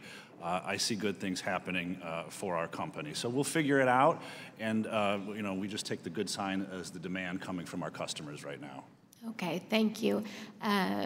Dr. Holtz-Eakin, do you see any trends for small and mid-sized manufacturers around the nation in Kansas or in Illinois, in Mr. Mottle's case, that would point to increased and unforeseen benefits for both employers and employees in the years to come from the tax reform bill? I think there are three things that are important there. I mean, the first thing people look at are the direct benefits, and the pass-through provisions are going to affect a lot of the small businesses and the growing businesses. I think the concern over the complexity has been overstated. Most businesses are under the threshold. They're going to get it without any consideration at all, and so complexity exists only for the most successful and the most able to deal with it. So that's sort of point number one. Second point is, large and small businesses exist in the same economy. If the economy is producing better, both are going to benefit either as suppliers or as consumers of large business products. So that's in there and often overlooked. And then the third thing is the capacity to start companies is really important. And it has been an Achilles heel of the U.S. economy during the recovery. It is one of the great sources of employment and productivity growth, the things we care so much about. If you go back to, for example, the late 90s, simply the invention of new business models was the source of half the productivity growth during that boom. And so I think the opportunity to start new businesses in areas that we really don't fully appreciate right now with new business models is the hidden part of this thing. Excellent. Thank you, Mr. Chairman. I yield back. Thank you. Mr. Kind, you're recognized. Thank you, Mr. Chairman. I want to thank the witnesses for your testimony today. You know, sometimes we get caught in a trap of overemphasizing or over-accentuating one aspect of a business decision, one factor. In this morning, it's going to be about this tax cut bill. But we all know that there are multiple factors that go into the expansion or contraction of businesses every day in our economy. As an example, Harley-Davidson recently announced, one of the iconic companies in Wisconsin, they're going to be shutting down a plant, laying off 800 workers, not because they felt they were undertaxed or overtaxed, but because they're moving the factory to Thailand because of our inability to move forward on the Trans-Pacific Partnership. And the only way for them now to gain access to that market where they need to be to stay competitive is to move the entire operation overseas. I'm hearing from businesses large and small throughout my rural western Wisconsin district how scared they are with a huge increase in steel and aluminum prices right now, or the fact that we may be losing market access in Mexico because of a potential withdrawal from the NAFTA trade agreement. These are just some of the examples that businesses have to wrestle with in the day-to-day affairs. There was one, however, predictable consequence of this tax legislation, and that is over 80% of the corporate tax cut is going back not into employee salaries or bonuses, but in share buybacks, in dividend distribution, downloading corporate debt, executive salaries. Why was it predictable? Because it's exactly what corporate America told us that they were going to do. And if history was any guide, it's exactly what they had done in previous tax cut measures that benefited corporate America. But one of the hidden dangers, Mr. Ratner, let me ask you, is the unsustainable debt that we are running up on future generations today, and in no small part due to the recently enacted tax cut bill. The Congressional Budget Office has recalculated and estimated close to $2 trillion of new debt over the next 10 years. And unlike the '81 tax cut or even the 2001 or 2003 Bush tax cuts, I said at the time that we weren't in a position to make a huge fiscal mistake today because of 70 million baby boomers who are beginning their retirement, 10,000 a day, joining Social Security and Medicare. You start racking up this debt from this tax cut and also over $500 billion with the new budget that they just passed this year. And this becomes very unsustainable and dangerous, I think, economically. Do you have some thoughts about this, Mr. Ratner, as far as the potential impact of this debt on future GDP growth and job growth in our country? Yes, Congressman, I think I've spoken to this a bit briefly, but I'll say it again. First, I think the cost of this tax bill, if you assume that the provisions that are supposed to expire get extended, which is what usually happens, as we all know, those expiration dates were put in to fit inside the budget resolution. And if you count the interest on the debt that is going to be incurred along the way, the total cost of this bill, according to the CBO, gets up to close to $2.7 trillion. So it's a lot of money. And as I said earlier, if you look at our projected deficit next year of $1 trillion, 55% of that relates to three pieces of legislation passed by Congress in the last 3 years, the tax bill, the spending bill, and then the bill, I think in 2015 or 16, to deal with the various, the doc fix and the various tax extenders and other gimmicks that were inside of it. And as I said earlier, and I think everybody probably on this side of the room would agree in this panel, this is not a good place for America to be. Adding this kind of debt year after year in a time of relative economic strength where we're not in a recession is dangerous both for the health of the economy now as well as what it does to future generations. Yeah, I'm very worried about where we're heading with this debt, not only the unsustainable pace, but the pressure it's going to put on the Fed to start increasing rates again, and that's going to act as a brake on economic activity. But one of the saving graces that we've had in this place in recent years, not due to anything that we've done policy-wise, has been the incredibly low interest rate charges on our national debt, which are about to skyrocket over the next 10 years. And soon, within the next 10 years, just interest payments on our national debt is going to overwhelm all defense spending that we have in the federal budget. And that's not going to put us in a very good place when it comes to other investments that we have to be making in the future of our country. But typically, expansions and growth gets cut when interest rates start going up. And one of the great fears that I have right now is the Federal Reserve's reaction to all this and the built-up pressure that's going to come. Because as you had testified earlier, Mr. Ratner, there's very little evidence that this tax cut is leading to the type of economic boom, let alone any sense of paying for the huge expense that comes with it. I want to thank you all for testifying here today. I yield back.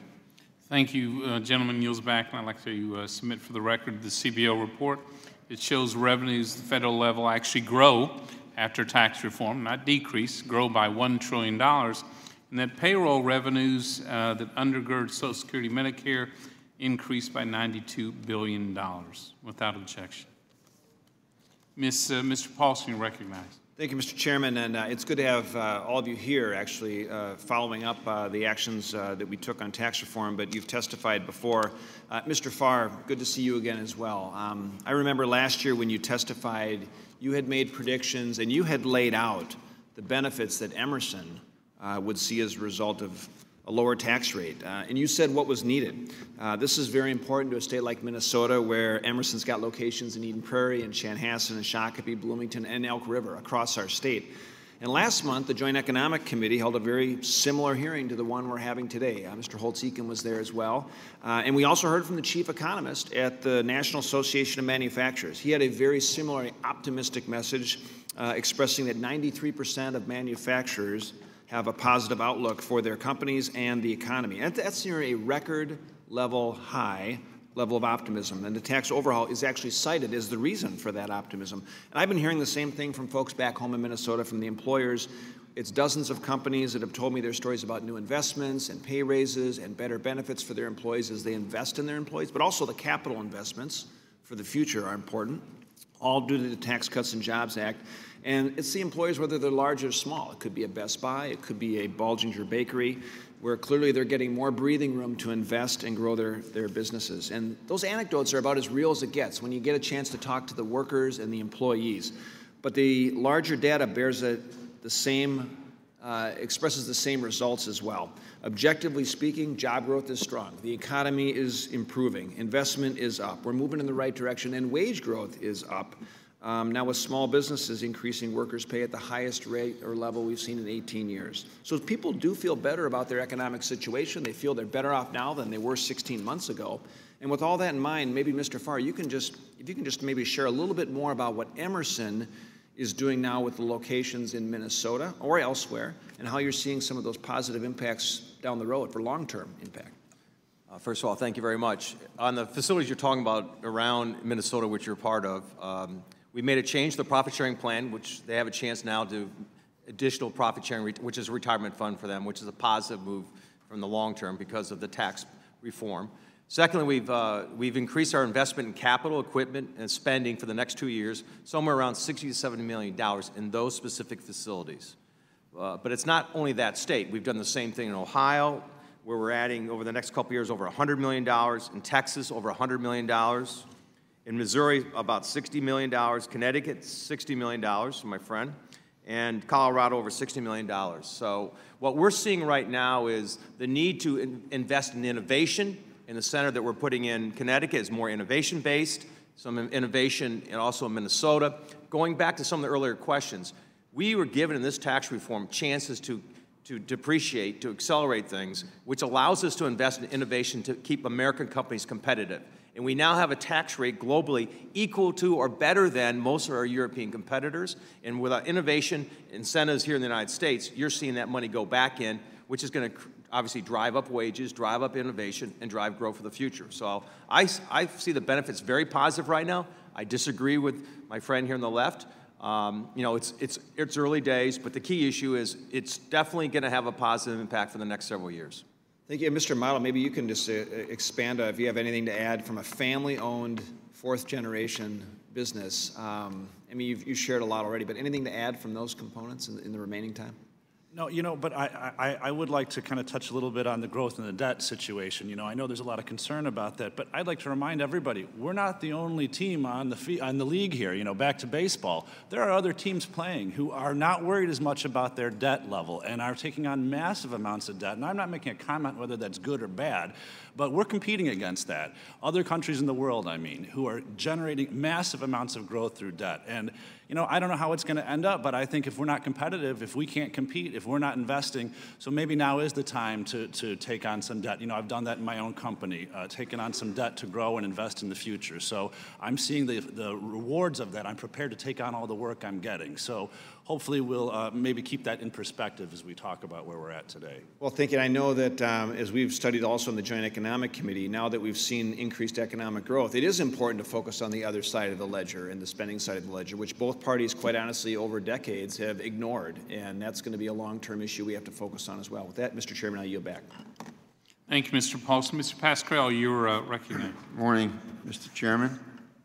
I'd like to ask first unanimous consent to enter into the record the May 12th article titled Federal Tax Cuts Leave States in a Bind, with your permission. Without objection. Thank you.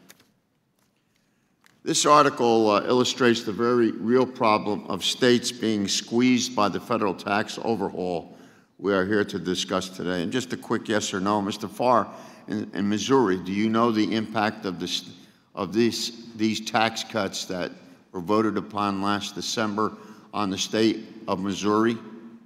I believe it will be a slight negative without economic growth. Thank you, Mr. Farr. Since most states use federal definitions of income, the tax law broadened the definition of income. For instance, a married couple with 3 children earning $70,000 a year may have been taxed on about $36,000 of that income, but under the new tax law, they could be taxed at $46,000 a year because the tax law eliminated the personal exemption and made other changes. In fact, residents of the majority of states are slated to experience an unlegislated tax increase. It's almost as though the members who voted for this tax scam didn't consider its impact on states or just chose to look the other way. And I might add, now that I think of it, Mr. Chairman, you made a claim, Mr. Chairman, that in the first quarter of this year, there were more new business formations than companies going out of business, reversing trends. Now, you got that information from the NFIB, who got it from the BLS.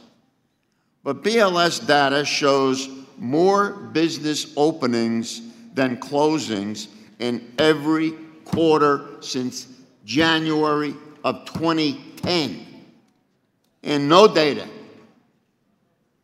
So, post the tax bill enactment, you are really grasping at straws if you are fabricating data, and you are.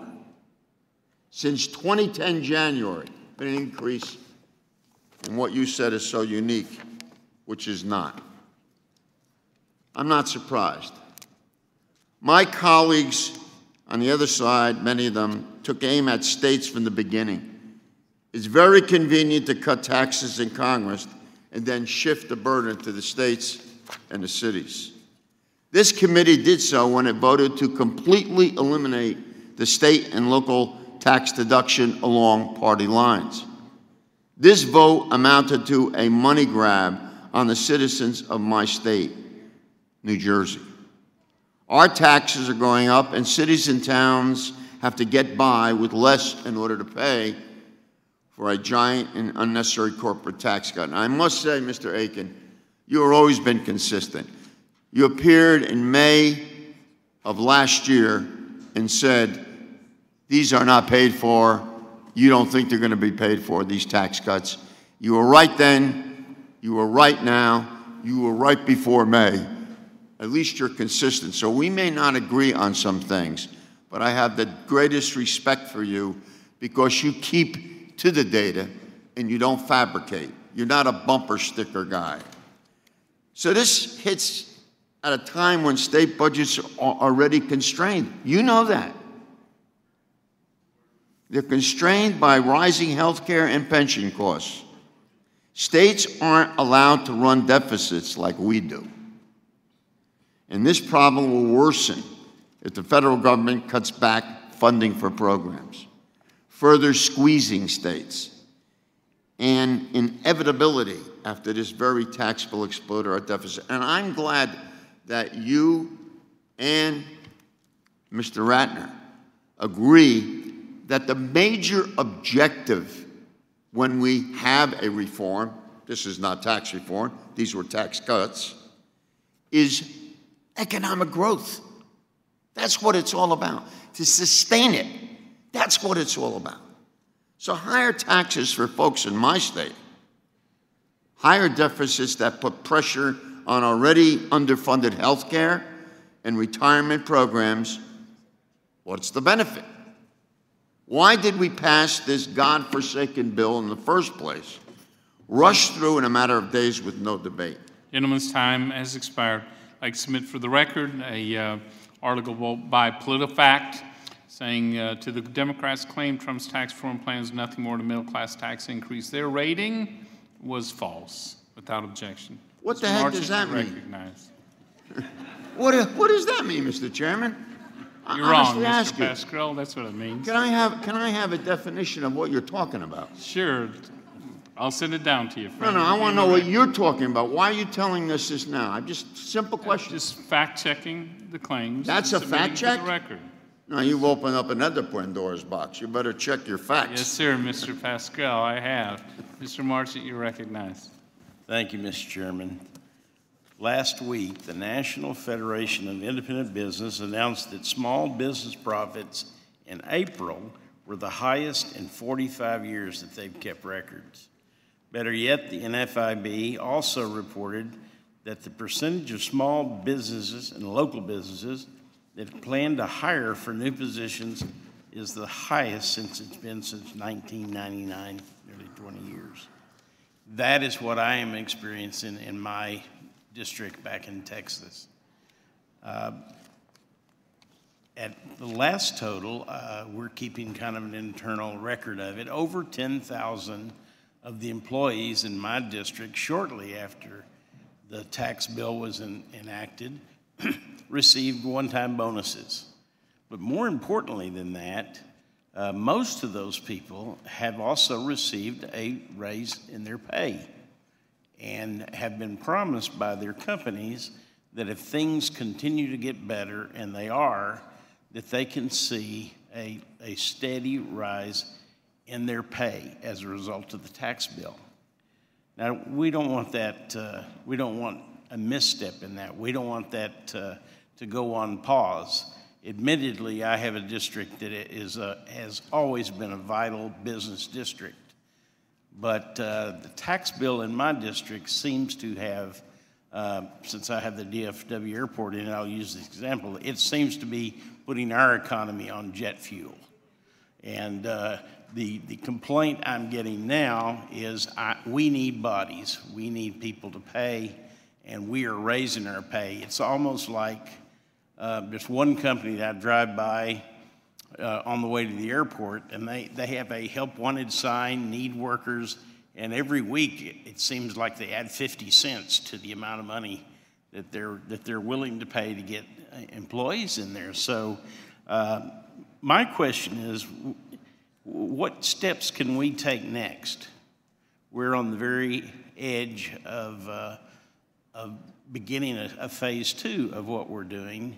What steps can we take next that are important that we do not slow this momentum down, we do not make a misstep, and we make sure that this is a long-lasting plan for the American people? Let's start with Mr. Farr. Two things. We need to do something with our immigration bill. We need to come up with a proper immigration process here in the United States so we can bring in some new talent to help grow this economy. Without the talent growing both internally and through immigration, we will have a problem. That's number one. Number two goes back to the infrastructure comment. We do need investment in infrastructure because of the logistics, because of the bottleneck, as the growth. Just think about Texas right now. We cannot move the oil and gas in the Permian without the pipeline. So that means we can't get it to export. So we need investment in infrastructure, but we need to figure out how to pay for it properly. But we also definitely need to figure out this immigration situation, which is really hurting this country long-term economically. I totally agree with what Mr. Farr said about infrastructure and immigration reform, and I would just add to it that, in my testimony, especially you can check out my written testimony, I've suggested that this is just the beginning of tax reform, that there's a little bit more to be done, and I've given you some opportunities to maybe broaden the tax base. A lot of foreign companies have the wonderful privilege of accessing our market, and we are doing nothing to tax the income that they make off the American market here. This is the best market in the world, and it will be for a long, long time, and I think you could pay for some infrastructure if you looked a little bit more at some sales factor apportionment type ideas like I talked about. But, again, it is important that we keep investing and that we take this as the beginning and that there's a lot more to do as we keep moving forward. Mr. Eakin. So we've grown since 2009 by getting workers back to work, and that's been a way the economy's expanded. We've about exhausted that possibility. We need to have the growth come from making all of those workers more productive. And so that should continue to be the focus. And the things that are at risk here are certainly the expensing provisions going away after 5 years, cutting short the sort of longer lived capital projects that people want to undertake and don't know if the financing is going to be in place. So I'd focus on making permanent the beneficial parts of the tax reform and getting the productivity. Thank you, Mr. Jerby, and I yield back. Thank you, Mr. Martin. Dr. Davis, you're recognized. Thank you, Mr. Chairman, and I thank all of our witnesses for a very lively and informative discussion. I was thinking last month marked the 50th anniversary of the assassination of Dr. Martin Luther King, Jr.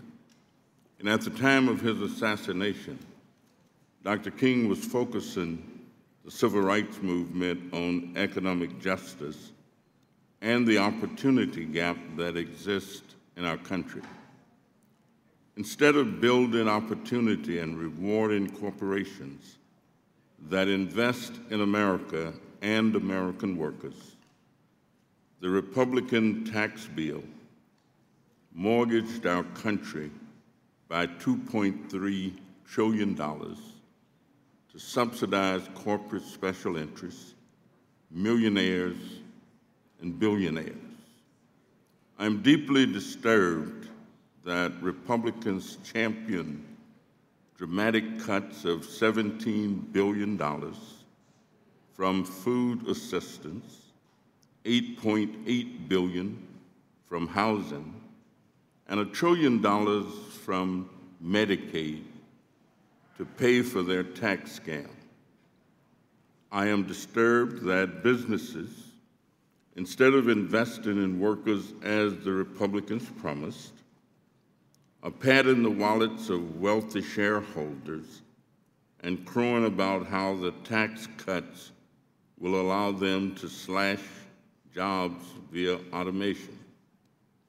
I'm deeply disturbed that Chicagoans tell me how this law is bad for small businesses, like David Boris, the co-owner of Hell's Kitchen Catering in Chicago, who serves on the executive committee of the Main Street Alliance, a national small business network. David said, and I quote, "The new Republican tax law will not put more dollars in my pocket or cause me to expand my business. While I may see a nominal benefit through the pass-through deduction, it will be zeroed out by the limits on SALT deductibility. And I certainly won't be able to hire more employees or provide raises to my current employees.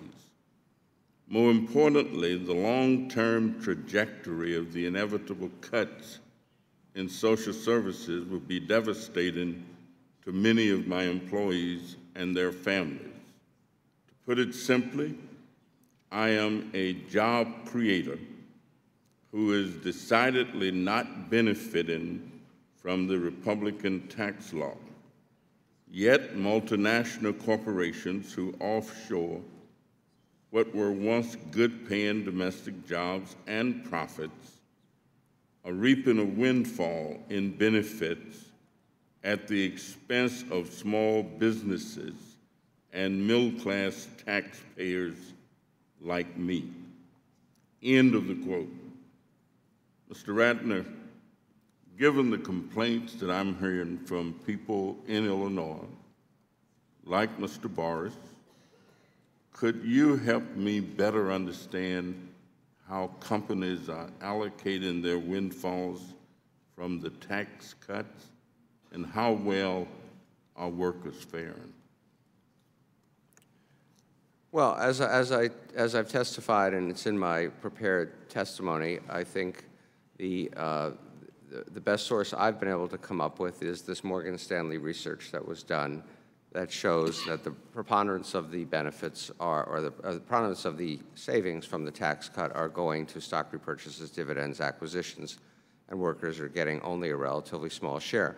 There was an allusion, I think, earlier in the discussion to the fact that the Treasury Department had attempted to assert that there was going to be something like a $4,500 a year average wage increase for individuals. I think all of the academic research, including some done by Treasury staff before this administration came in, that was on their website, the administration took that research down because they did not like that research, because it suggested that, in fact, only a relatively small percentage of a tax cut actually trickles down to the workers. There are huge benefits to the shareholders. Stocks have obviously gone up a lot since the tax bill became a reality, and higher stock prices are certainly a good thing for everybody, but let's recognize that the disproportionate benefits, again, from higher stock prices also flow to the wealthy. Gentleman's time has expired. Ms. Black, you're recognized. Or Thank you, excuse me, Mr. Chairman. if I may. Yes. I actually walked out of order here. Mr. Renacci is here at the gavel. I apologize, but we are going to move to 4-minute questioning. We make sure everyone gets a chance to ask. Mr. Renacci, you're recognized. Thank you, Mr. Chairman. I want to thank my colleagues here on the Ways and Means Committee for holding this hearing. And as a CPA and a businessman for 30 years, somebody who's created over 1,500 jobs and employed over 3,000 people, and a member of this committee, I can tell you the day I got here 7+ years ago, reforming the old tax code was a priority of mine. I know lower taxes grow our economy, create jobs, and increase paychecks. I lived it. I lived it every day. Companies do not ultimately hoard the benefit of lower taxes. I look back over the days when I was running my company. If I would have had I was always trying to increase employment and grow employees, but I always had to worry about that partner that I didn't really have, called Uncle Sam, that I had to write a check to every quarter. So I do understand what it means to cut taxes and grow our economy. You know, it's interesting. One of my businesses was a sports team, and I always chuckled. I owned the sports team, and I remember the people in the stands used to always tell me what I was doing right or wrong. The problem is they weren't playing the game. And when you're playing the game, you understand it a lot better than when you're standing in the stands trying to decide or make talking points. So that's also interesting, too. But look, 6 months after the enactment of the tax reform, a number of Ohio businesses have already announced bonuses, increased pay, improved benefits, and more to charity. I could go on probably for 3 minutes, but I'm just going to name a few so people know. They're big businesses and small businesses. Ariel Corporation in Mount Vernon increased wages. Bronze General Contracting in Tip City enhanced employee benefits. Cintas, headquarters in Cincinnati, gave bonuses out to 38,000 employees. eCycle and Hilliard gave all employees bonuses. First Communications in Akron gave $1,000 bonuses and invested $3 million in capital. First Federal Community Bank in Dover gave employee bonuses. First Financial Bancorp in Cincinnati raised base wages, increased charitable contributions. GKM Auto Parts in Zanesville reinstated health care benefits. Juergens in Cleveland raised wages. Lima Pallet Company, another small business, increased wages and hired additional employees. Middlefield Bank Corporation in Middlefield gave $1,000 bonus to each employee. Nationwide Insurance in Columbus gave $1,000 bonuses to 29,000 employees and increased retirement benefits for 33,000. Steris Corporation and Mentor gave 1,000 bonuses to all non-executive employees. Smuckers in Orville gave out $1,000 bonus to all employees. These are just a small example of what happened in my state of Ohio. Let's go back, though. I mean, because I do believe we need growth. In the late 90s, we balanced the budget down here, but it wasn't because of what people in Congress did. We were lucky. You know what happened? We grew the economy. And if you go back over those years, you're going to find that the growth was in excess of 6% in some of those years, not because of what Congress was doing. In fact, in budgeting, they budgeted for $2 trillion and spent $4 trillion. So they weren't even on board. It was the growth. And in the end, this tax cut is the one step toward us getting growth. And I know that some will say that, well, we're not going to get enough growth. But I got to tell you, over the last 8 years prior to this president, we weren't getting enough growth at 1%. CBO director testified our budget problems are demographic problems, and we need to be able to grow our economy. The CBO also said that our revenues will go up almost 60% over the next 10 years, but our expenses are going up over 80% over the next 10 years. If we want to balance a budget, we got to change some things, and I think this tax plan will do it. I'd like to, I know I only have 33 seconds because they cut me off a minute, but Mr. Holtz-Eakin, can you tell me any other thoughts you would have on growth and the budget and what we can do with this tax plan? I think this is an important first step, but quite frankly, it's not going to be possible to hold on to this beneficial tax reform if you don't get the spending side under control. Tax reform is hard. Keeping tax reform is harder. And the growth consequences of not fixing the debt outlook are entirely negative and will overwhelm what you've done so far. I appreciate it. Mr. Chairman, I yield back. No, thank you, Mr. Renacci. Mr. Higgins, you're recognized. Mr. Higgins? Thank you, Mr. Chairman. I'd just like to ask the panel, do you believe that corporate tax cuts pay for themselves? Mr. Aiken? No. They don't pay. Not by itself. You need the growth to go along with it, and you need some other reforms as well. Again, not by themselves, but with additional growth and reforms, the answer is yes. Mr. Ratner? No. Okay. The American economy growth slowed at the start of 2018 as household spending stalled in spite of the recent tax cuts. The U.S. economy grew at a rate of 2.3% in the first quarter of this year, according to the United States Commerce Department. That was slower than the 2.9% in the fourth quarter of 2017. So it appears as though, despite all the glittering generalities about the effect of this tax cut, economic growth has actually slowed from the quarter preceding the enactment of the tax cut. I noticed in responding to other members here that each one of you perked up considerably when the issue of growth was raised, particularly the two gentlemen that run businesses. I would imagine that economic growth, creating aggregate demand in the economy would be something you would view very, very favorably. You know, the president has stated during the context of his campaign and then subsequent that the goal of his administration is to get the American economy to grow at 4%. I would submit to you there's two ways of spending $1.5 trillion. You can spend $1.5 trillion to give the top 1% over 80% of the growth by the year 2027. Or you can spend $1.5 trillion to rebuild the roads and bridges of America. And every economic report shows that that would create real jobs and real growth in the economy if given a choice. given the importance of creating aggregate demand in the economy over a sustained period of time, let's say 5 years, would you prefer to have the growth associated with infrastructure investment versus that of a tax cut whose growth is questionable at best? I'll answer that. First of all, you got to compare to last year's first quarter growth was only 1.2% versus this year 2.3%, and you're looking at the acceleration of growth going in the second quarter, probably be close to 3%. So I think you got to look at the trend lines and not just one data point. From my perspective, I think this country can afford investment in business at the same time investment in infrastructure. I believe we needed to invest in business. We had been losing too many jobs for too long to offshoring, and now this tax reform has definitely done that. And as I said earlier, I'd like to see some effort done by Congress relative to infrastructure and figure out how to pay for that. But I think that we can do both things in this country, and they're showing the benefit for this country.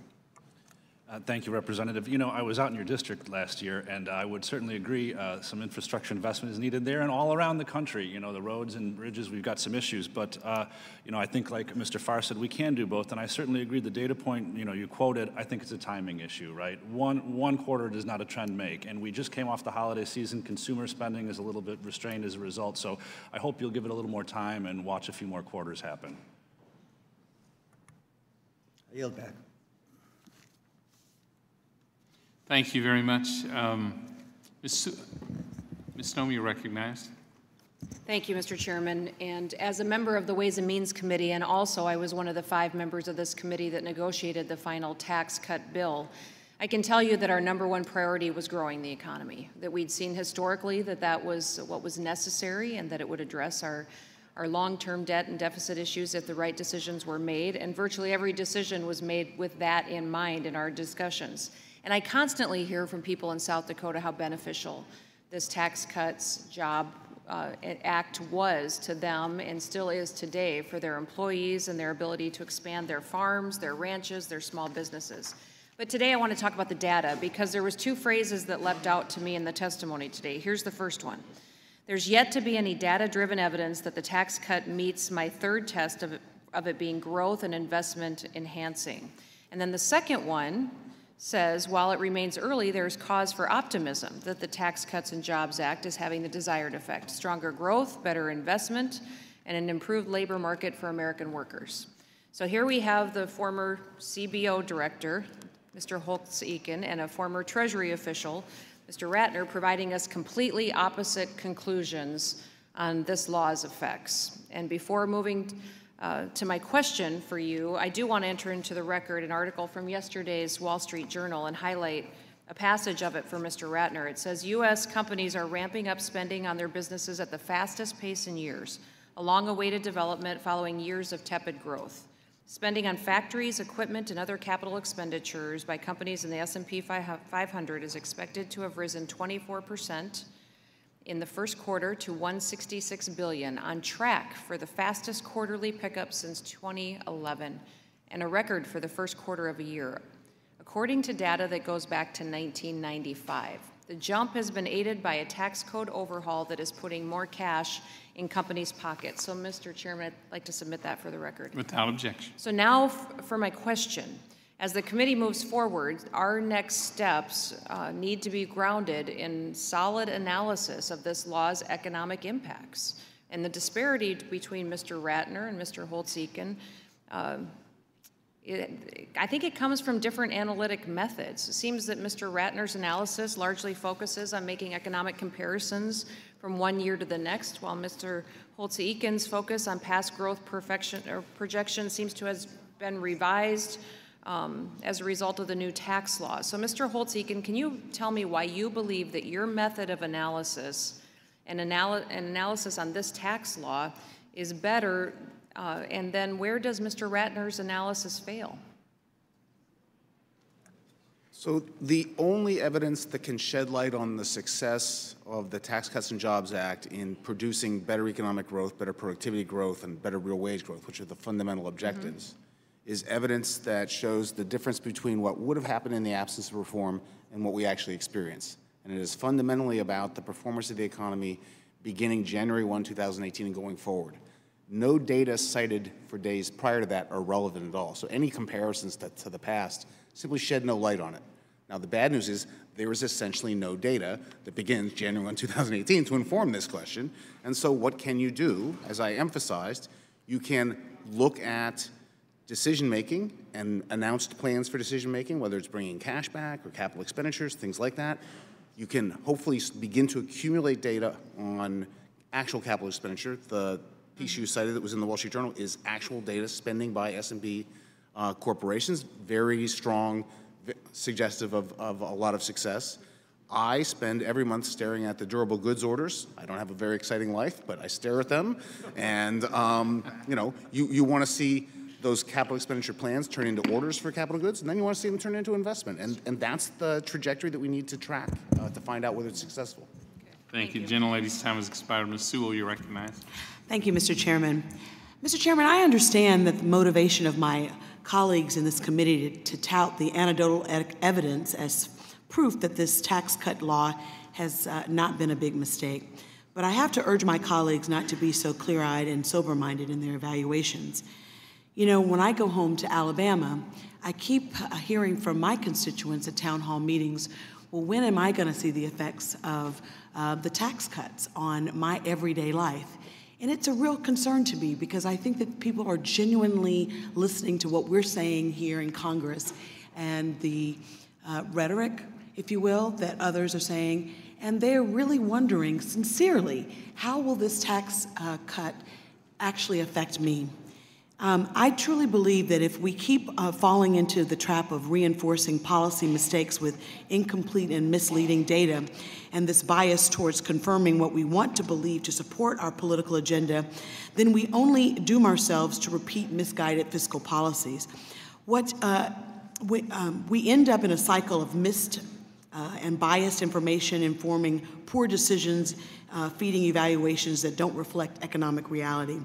Mr. Ratner, I want to thank you for coming here today, all of you for coming here today.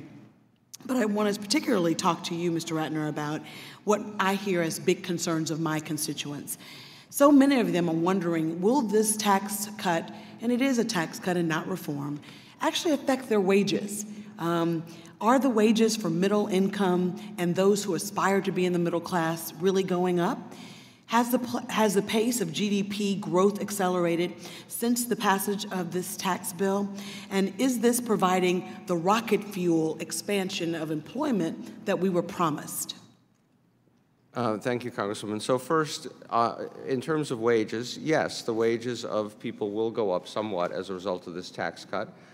The average is about $900 a year, $20 a week for a typical family. I think you get into questions of fairness as to whether, in a context of a tax bill that's at least $1.5 trillion and possibly $2.7 trillion, that's the right number for people in the middle income or not. And then in terms of growth, this gives me a chance to respond to the previous question. I guess the Congresswoman has left. So I actually agree with much of what Mr. Holtz-Eakin said in terms of what data is available and where we are in the process and what we should be looking for.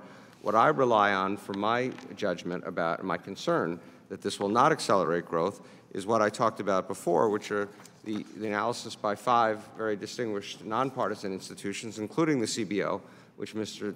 Holtz-Eakin previously ran, all of which basically say the effect on growth will be de minimis, really unquantifiably small. So when I think about my anecdotal evidence, just from my constituents, I understand that overall you're suggesting that maybe wages will increase about $20 a week. So many of them are still waiting for that to trickle down to them.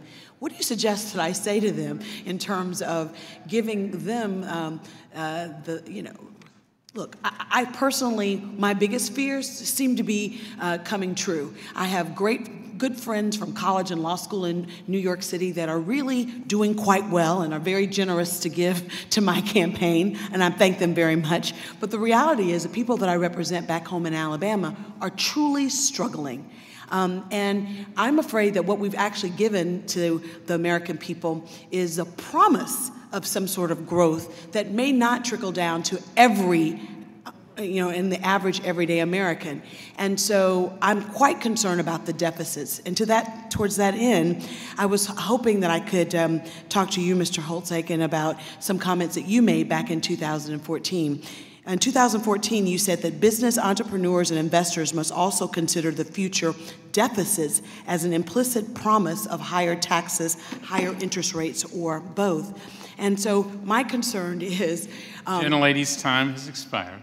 Thank you, Thank you. Mr. Smith, you're recognized. Thank you, Mr. Chairman. It's hard to believe that just over a year ago, we were sitting in this committee room with a very similar hearing with you all here, talking about our broken tax system. And a lot of things has happened now since we joined with President Trump, this committee, in cutting taxes. And I represent an area in Missouri.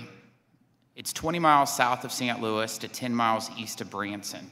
It's 30 counties. It's the whole southeast corner. Very rural area. Our median income household is $40,000 a year. Our largest employer in Ava, Missouri is Emerson. And we appreciate that, and we appreciate the investment.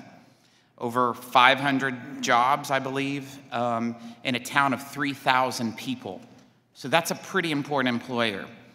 So that means the fact that Emerson is doing better under this bill, those 500 families are doing better. And so I'm appreciative to see those results. But you know, the median income household's $40,000 a year, and Mr. Ratner, you said that this doesn't help nearly the folks in the lower to middle class. Let me tell you who it helps in my congressional district, because I've been traveling our 30 counties and visiting with them. It helps the young lady who works at Walmart. It helps the gentleman working at Home Depot or Lowe's or Bank of America or US Bank or AT&T, that those companies decided to give bonuses. And you know, a $1,000 bonus in southeast Missouri for someone who makes $40,000 a year isn't crumbs like Nancy Pelosi would say. It's real money. It's 2.5% of their annual salary. It's multiple car payments. It's multiple house payments or rent payments. It can feed their family and their kids for several months. So maybe in San Francisco, California, $1,000 isn't much, but in southeast Missouri, it is a big amount of money. And let me tell you, a family in southeast Missouri who makes $55,000 a year under this tax code, a family of four, and I said our median income is $40,000 a year in southeast Missouri, but if it's a family of four making $55,000 a year, that means they have 2 kids. We doubled the child tax credit from $1,000 to $2,000. We doubled the standard deduction. They're not going to need an army of lawyers and accountants to do their taxes, because guess what? At $55,000 a year, they owe zero to the federal government in taxes.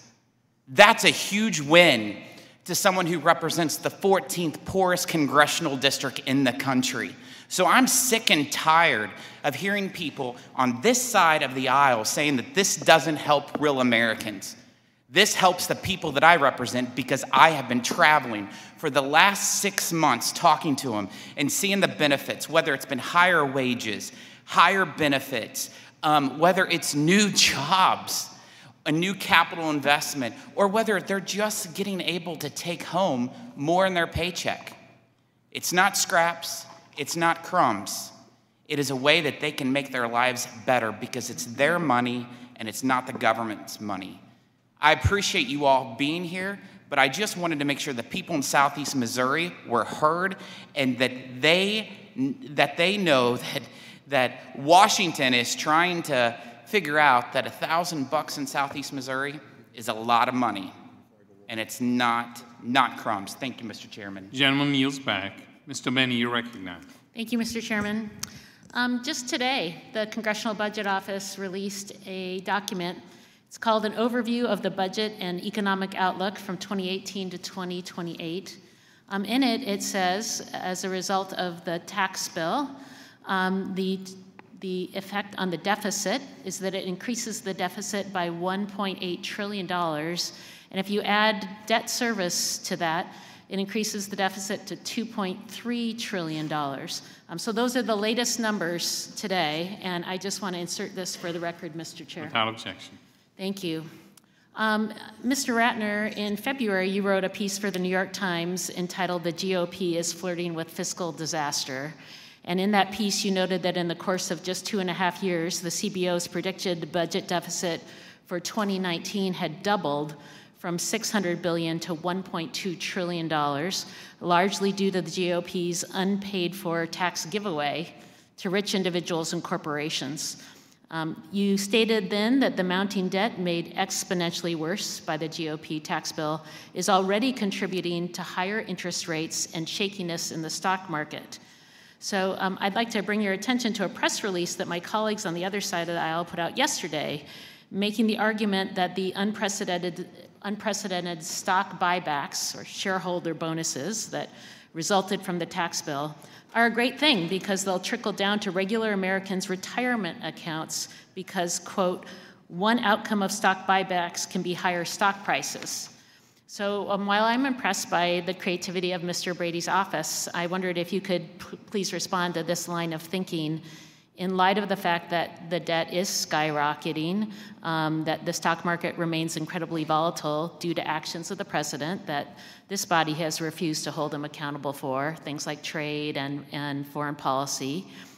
Can you really say with a straight face that stock buybacks are going to help Americans in retirement? And did this bill do anything at all noteworthy to improve retirement security for middle-class Americans who are approaching or planning for retirement? Well, again, I would certainly concede that higher, not just concede, I would say vociferously higher stock prices are a good thing for America, a good thing for everybody, but they're a good thing in very different proportions. And where the benefits go are very different. Let's talk about the fact, for example, that But you also argue in your piece over time that that it would impact the stock market because the increase in the deficit and the interest rates would end up depressing stock prices. Well, in the long run, yes, there's certainly a short-term positive effect on the stock market. In the long run, what we do about the debt and the deficit is of critical importance for the stock market, for the health of our economy, and for everything else. And if it's retirement planning, you are putting money away over a long period of time, hoping that you will get that return to help you when you do retire. If this tax bill puts us in a situation where our deficit increases, as the CBO report says today, we could be in a place where that fiscal irresponsibility impacts people's retirement security. There's no question. I think probably everybody on this panel would agree with that our fiscal policy is very misguided, ill-conceived, and is ultimately, if not corrected, going to have damaging, if not disastrous, effects on our country, including people's retirement savings. And we took a step in the wrong direction with this bill by making that problem even worse in terms of its impact on the debt and the deficit. Look, that is my view. Thank you, Mr. Chair. I yield back. Gentlelady yields back. Mr. Rice, you're recognized. Thank you, Mr. Chairman. It's just amazing to sit here and listen to the divergent views on this tax reform package, and it's almost like we're looking at completely different things. Mr. Holtz-Aiken, could you please characterize for me the economic growth during the 8 years of the Obama administration? It's about 2% per year on average during the recovery. And would you say that was par, subpar, above par? I thought it was disappointing and subpar. Mr. Ratner? Sorry, would you characterize for me the growth in the American GDP during the 8 years of the Obama presidency? Would you say it was par, above par, below par? What would you say? I would say our growth rate then and now is below what we would like it to be, but about what it is likely to be given our current economic circumstances. Okay, so it was sub 2% average, right? I mean, isn't that correct, Mr. Holtz-Aiken? If you include the piece that is the Great Recession, but if you looked at the recovery period, it's about 2%. About 2%. And what's CBO predicting now in terms of our economic growth, our GDP growth? 2018, they have 3.3%. Mr. Ratner, do you agree with that? Yeah, I think in the short run we're going to have higher growth, but I think the long-term growth rate of the country, as the CBO has also said, is in the 2% range, with or without this tax bill. Today, we're about 50% higher than we were 2 years ago under the Obama administration. Mr. Holtz-Aiken, in terms of these deficit worries, and I certainly am concerned about that as well, let me ask you, is it easier to solve deficit problems with 3% growth than it is with 2% growth? If I could take this opportunity to correct or just clarify, the record is a better way to say it. A lot of talk about how CBO recalculated the impact of the bill and how it has a bigger deficit impact than it did before. The CBO numbers cover 11 years. The Joint Committee's score was 10 years. And shockingly enough, the CBO numbers are bigger. But I think everyone should be very careful about how they use them because they are not apples-to-apples comparisons. So back to the question. Back to the question. Among the decisions one had to make in looking at supporting this bill or not is whether the additional debt that it would incur would be worth it given the additional growth. My view is there was no way that this Congress was going to successfully address the $10 trillion in largely entitlement-driven deficits that were presented to it in an economy that was stalled. That was just not going to be a matter of, that's my judgment on the political economy. So the answer to the question is yes, it's easier to solve with a 3% GDP growth than it is with 2%. That's a crucial thing to me. Do you agree with that, Mr. Ratner, or the deficit problems are easier to solve with 3% growth than they are with 2% growth? Sure, and they'd be easier to solve with 4% or 5%, but those are not achievable growth rates. We've all said it's too early to judge the outlook of the ultimate result of this tax reform package. We just have indications. I only have 50 seconds left, Mr. Holtz-Aiken. By what the top 3 metrics, short answer, you would use to judge the success of the tax reform bill? Macro. Pace of growth in business fixed investment, pace of growth of productivity, and pace of growth of real wages in the U.S. economy. And I saw that last week S&P, the 130 of the S&P 400, the ones that are planning for capital increase, have increased their capital investment by 39% year over year. Would you say that's pretty good? I mean, that's a pretty good indication?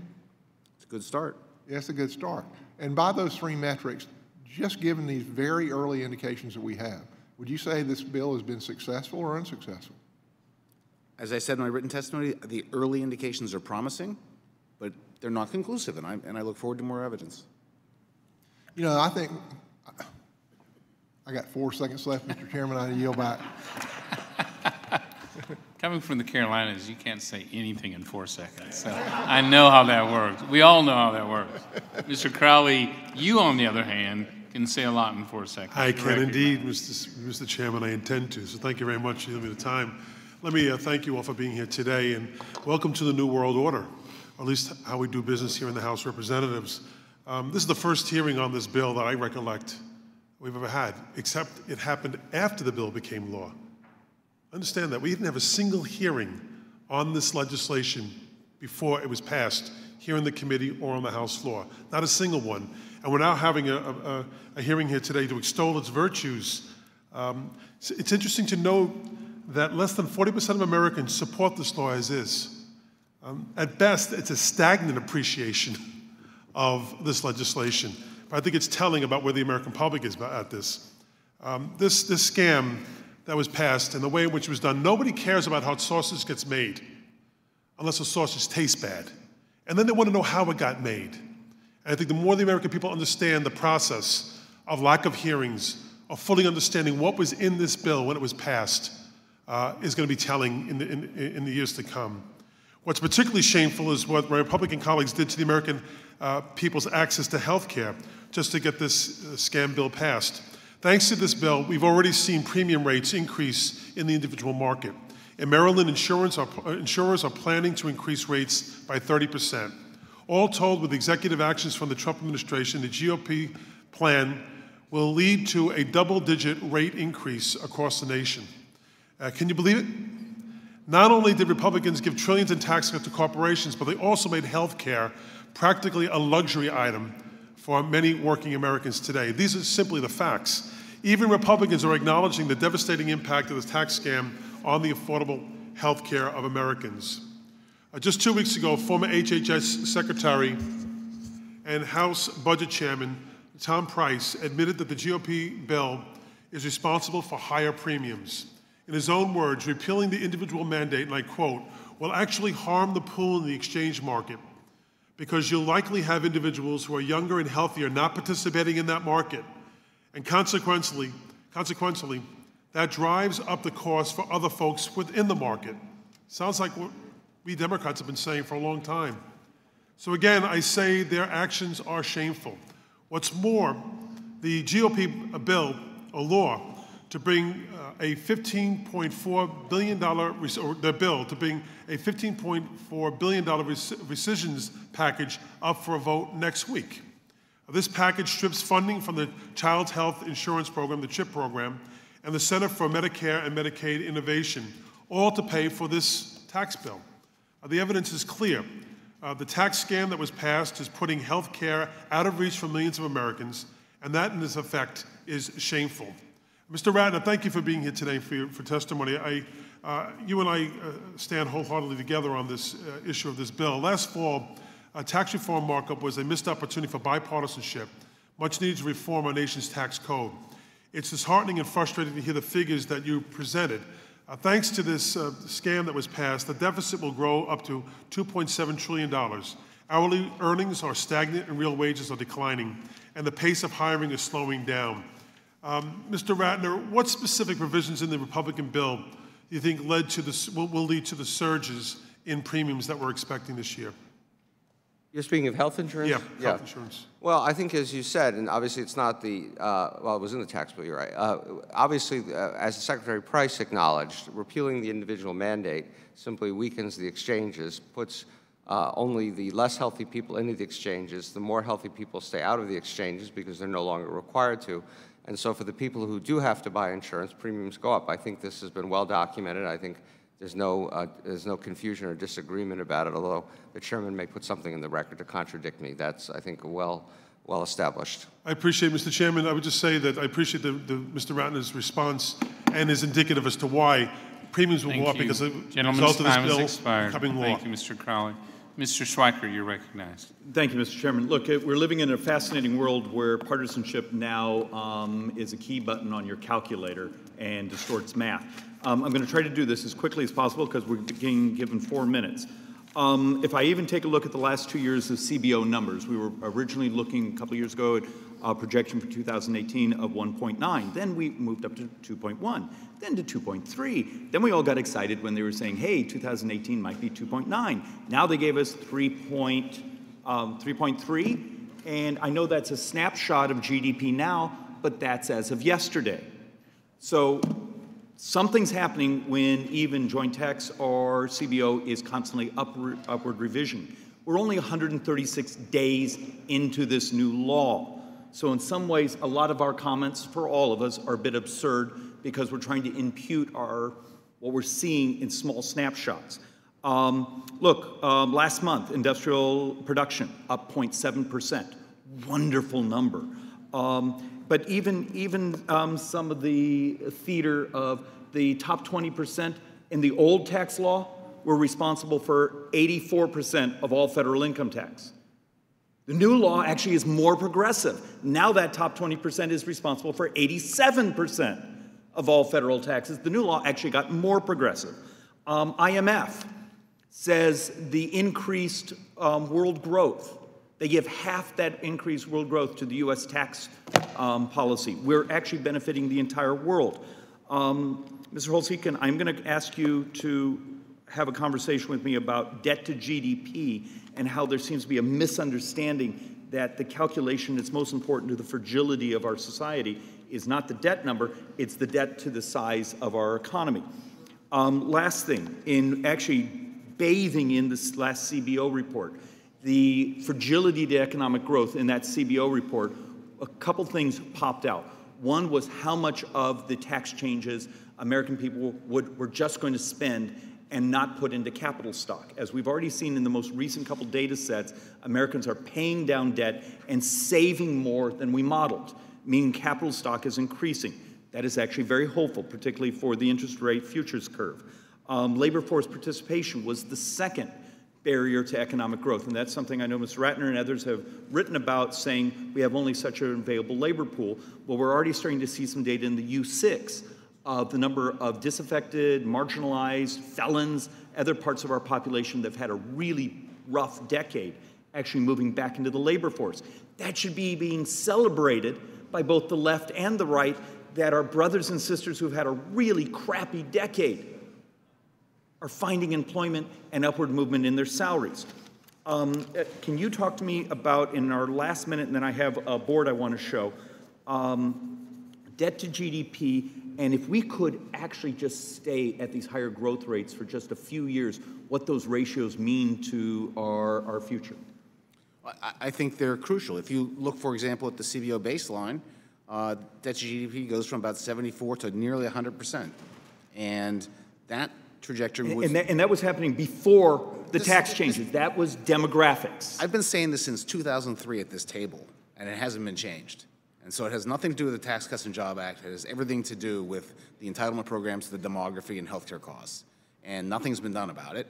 And unless we do something about it by either proactively making GDP grow more rapidly or by getting the debt under control and not threatening GDP, world capital markets will eventually revolt.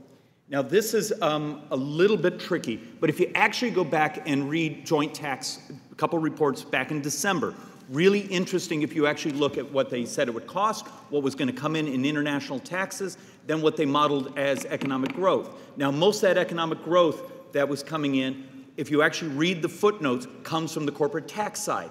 Now, this is not talking about the pass-throughs and the individual, but on the corporate side, it's positive in the joint tax data from December. We're going to have to share this with our friends around here. Thank you, Mr. Chairman. Thank you, Mr. Spiker. Ms. Walorski, you're recognized. Mr. Chairman, I want to thank Mr. Rice. That was a tremendous performance. He didn't get enough credit for that. Yeah, it's speed math. It's teamwork. Ms. Walorski. Thank you, Mr. Chairman. Thanks again to all the guests for being back a year later. All throughout my district, I've been hearing from job creators about how tax reform has been a game changer for them. A few weeks ago, I had the honor of visiting Smoker Craft, a great American manufacturer that makes fishing and pontoon boats in my district. As they announced to their employees the day I was there, over 600 employees, they announced raises and bonuses, and I was there as they gave out the checks. It was a great moment. I was proud to be a part of it, to see the joy on their faces firsthand. These aren't crumbs to them either. And it was a Friday, the end of a long week, and they went home with an additional check in their pocket. I've heard from other companies in my district that, like Smoker Craft, are investing in their employees in the forms of raises, bonuses, and better benefits like retirement savings. They're hiring more people, buying more equipment, and businesses that have a global footprint tell me the U.S. became a lot more attractive destination for new investment overnight when we passed the Tax Cuts and Jobs Act. Mr. Farr, last year you were here, you were talking about how tax laws made it difficult for American companies to compete globally. Can you just mention again what's changed since the Tax Cuts and Jobs Act when it came to that issue of global? Fundamentally, the tax rate now between the international companies, the multinational companies, have now been equated. We're almost about the same. It's going to be in the 24-25% range, which allows us to be able to compete on innovation, productivity, and our productivity method of the U.S. versus anybody else in the world. So it's now we've got a more level playing field. That's what we've got. Another question, Mr. Farr. When you look across the global landscape, pre-tax and post-tax reform, how's the U.S. changed in your mind as a destination for investment? I see a lot of my foreign competitors moving into the United States. I think one of the big things that I mentioned last time was the influx of international manufacturing coming into it. Right now in Louisiana, Texas, you're seeing a lot of companies coming in from Asia to build facilities down there for gas or whatever, refining, chemical plants. You're seeing a lot of foreigners starting to invest in the United States, which is going to help us grow this economy. And Mr. Holtz-Eakin, in the years before tax reform, we heard a lot about inversions. Companies relocating their headquarters abroad to gain a lower rate and access to profits that were locked out abroad. How have the incentives to invert changed after post-tax reform? Tax reform has solved the inversions problem. The incentives are gone. Thank you, gentlemen. Appreciate your input. I yield back, Mr. Chairman. Thank you. Gentlelady yields. The chair recognizes Mr. Bishop.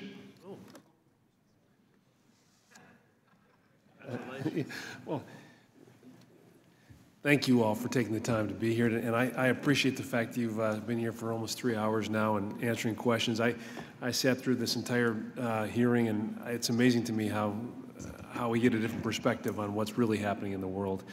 I just want to let you know that I've, like everybody else, have been traveling around my district and been talking to folks and seeing some really great benefits of the tax reform bill. And I just want to report some of that, what I've seen. It's big and small, too. Bigger companies, smaller companies, C Corps, pass-throughs, individuals. I've seen it all. TJ Maxx, for example, has 41 locations in Michigan, 4 in my district.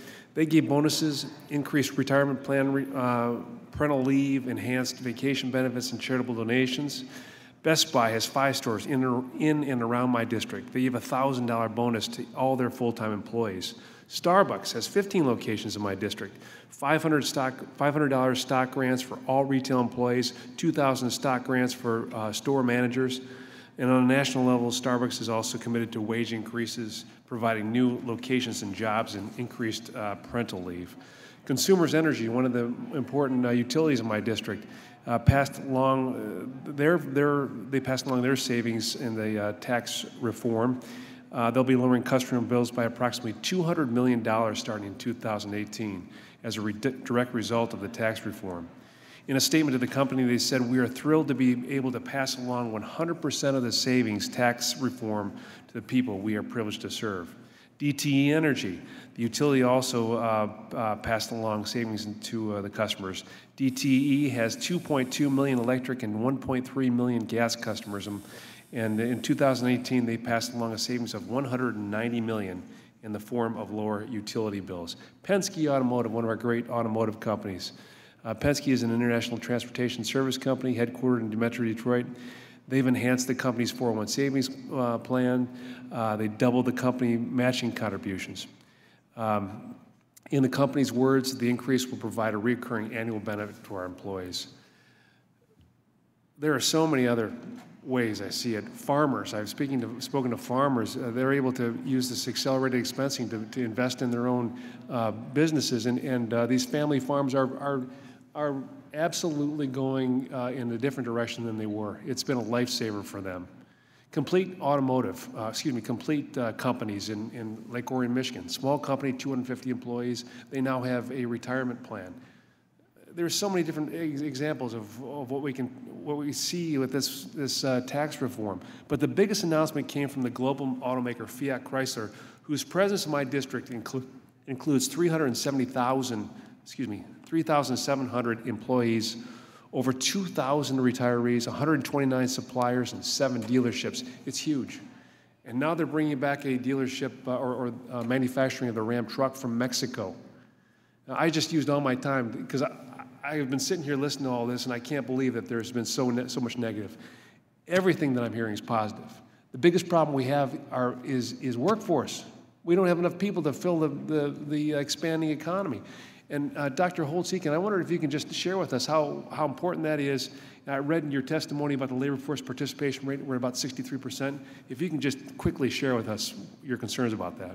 Well, I think that's an enormous concern. We've seen a decline, in particular, in prime age labor force participation, some of it sort of slightly mysterious. And the good news has been, over the past 6 months, the economy has managed to create more jobs than I thought was possible because people are coming back to the labor force. And that sustained high, nearly 200,000 jobs a month, most people didn't think was going to be continued into 2018. It was going to drop down to something like 100 because we'd be out of workers. There just couldn't be more jobs. And so hopefully that can continue, but there are limits on that, and we can't count on it forever. Yeah, thank you. Mr. Chairman, I yield back. Gentleman yields. More jobs than you thought were possible. Well, that sounds pretty good. The chair recognizes Mr. Corbello. Thank you, Mr. Chairman. And Mr. Holtz-Eakin, I want to ask you a question because I think being a good economist means understanding people. And I had a roundtable in my district a few weeks ago. Senator Rubio was there. A lot of immigrant families represented, people who still felt some economic insecurity, but all of them told us that they were feeling better, that this year they had noticed a difference and they felt more confident about the economy. What can the average family, think about South Florida, where so many people from all over the world have come to contribute and to grow and to prosper here, what can they expect in the coming months? And what does this changing economy, and in many ways we've focused on some of the positive indicators today, what does this do for them? And how does that change perhaps their behavior or the way that they will feel about their ability to grow and prosper in our country? You know, the most immediate impacts are things like just the reduced withholding, and so they see more cash given the existing business climate. But that's just the tip of the iceberg. So these people are sensitive to that. They will notice those additional They're living dollars. on the cash flow. Yes, they are, and they will notice. And they will also notice that the businesses that they work in, they're not so tight, that they have the opportunity to hire more people or pay them better or expand their business or whatever it might be. You have a lot more confidence when the environment around you is a positive growth environment than if you're just hanging on and worried if maybe my job goes away. So that flips the way they think about it. Those populations are disproportionately entrepreneurial. So some of those folks have been looking for the chance to maybe go out and start their business. They look around and they say, hey, maybe I can do it. In this environment, I might be able to do it. You see more of that in this kind of an environment. So I think those are the kinds of things that they look for. Those are the kinds of things they experience. And that's where we get genuine innovation, genuine growth and productivity. So that sentiment would have kind of a multiplier effect, which I'm sure we all hope to see here in the coming years. Yes, absolutely. That's the key. Thank you, Mr. Chairman. It's been a long hearing, so I'm going to go ahead and yield back the balance of my time. The gentleman yields. The chair recognizes Mr. Kelly. Thank you, Chairman. Thank you all for being here today. They just called votes, so we're not going to have much time to talk. But I just want to go over a couple of things real quickly.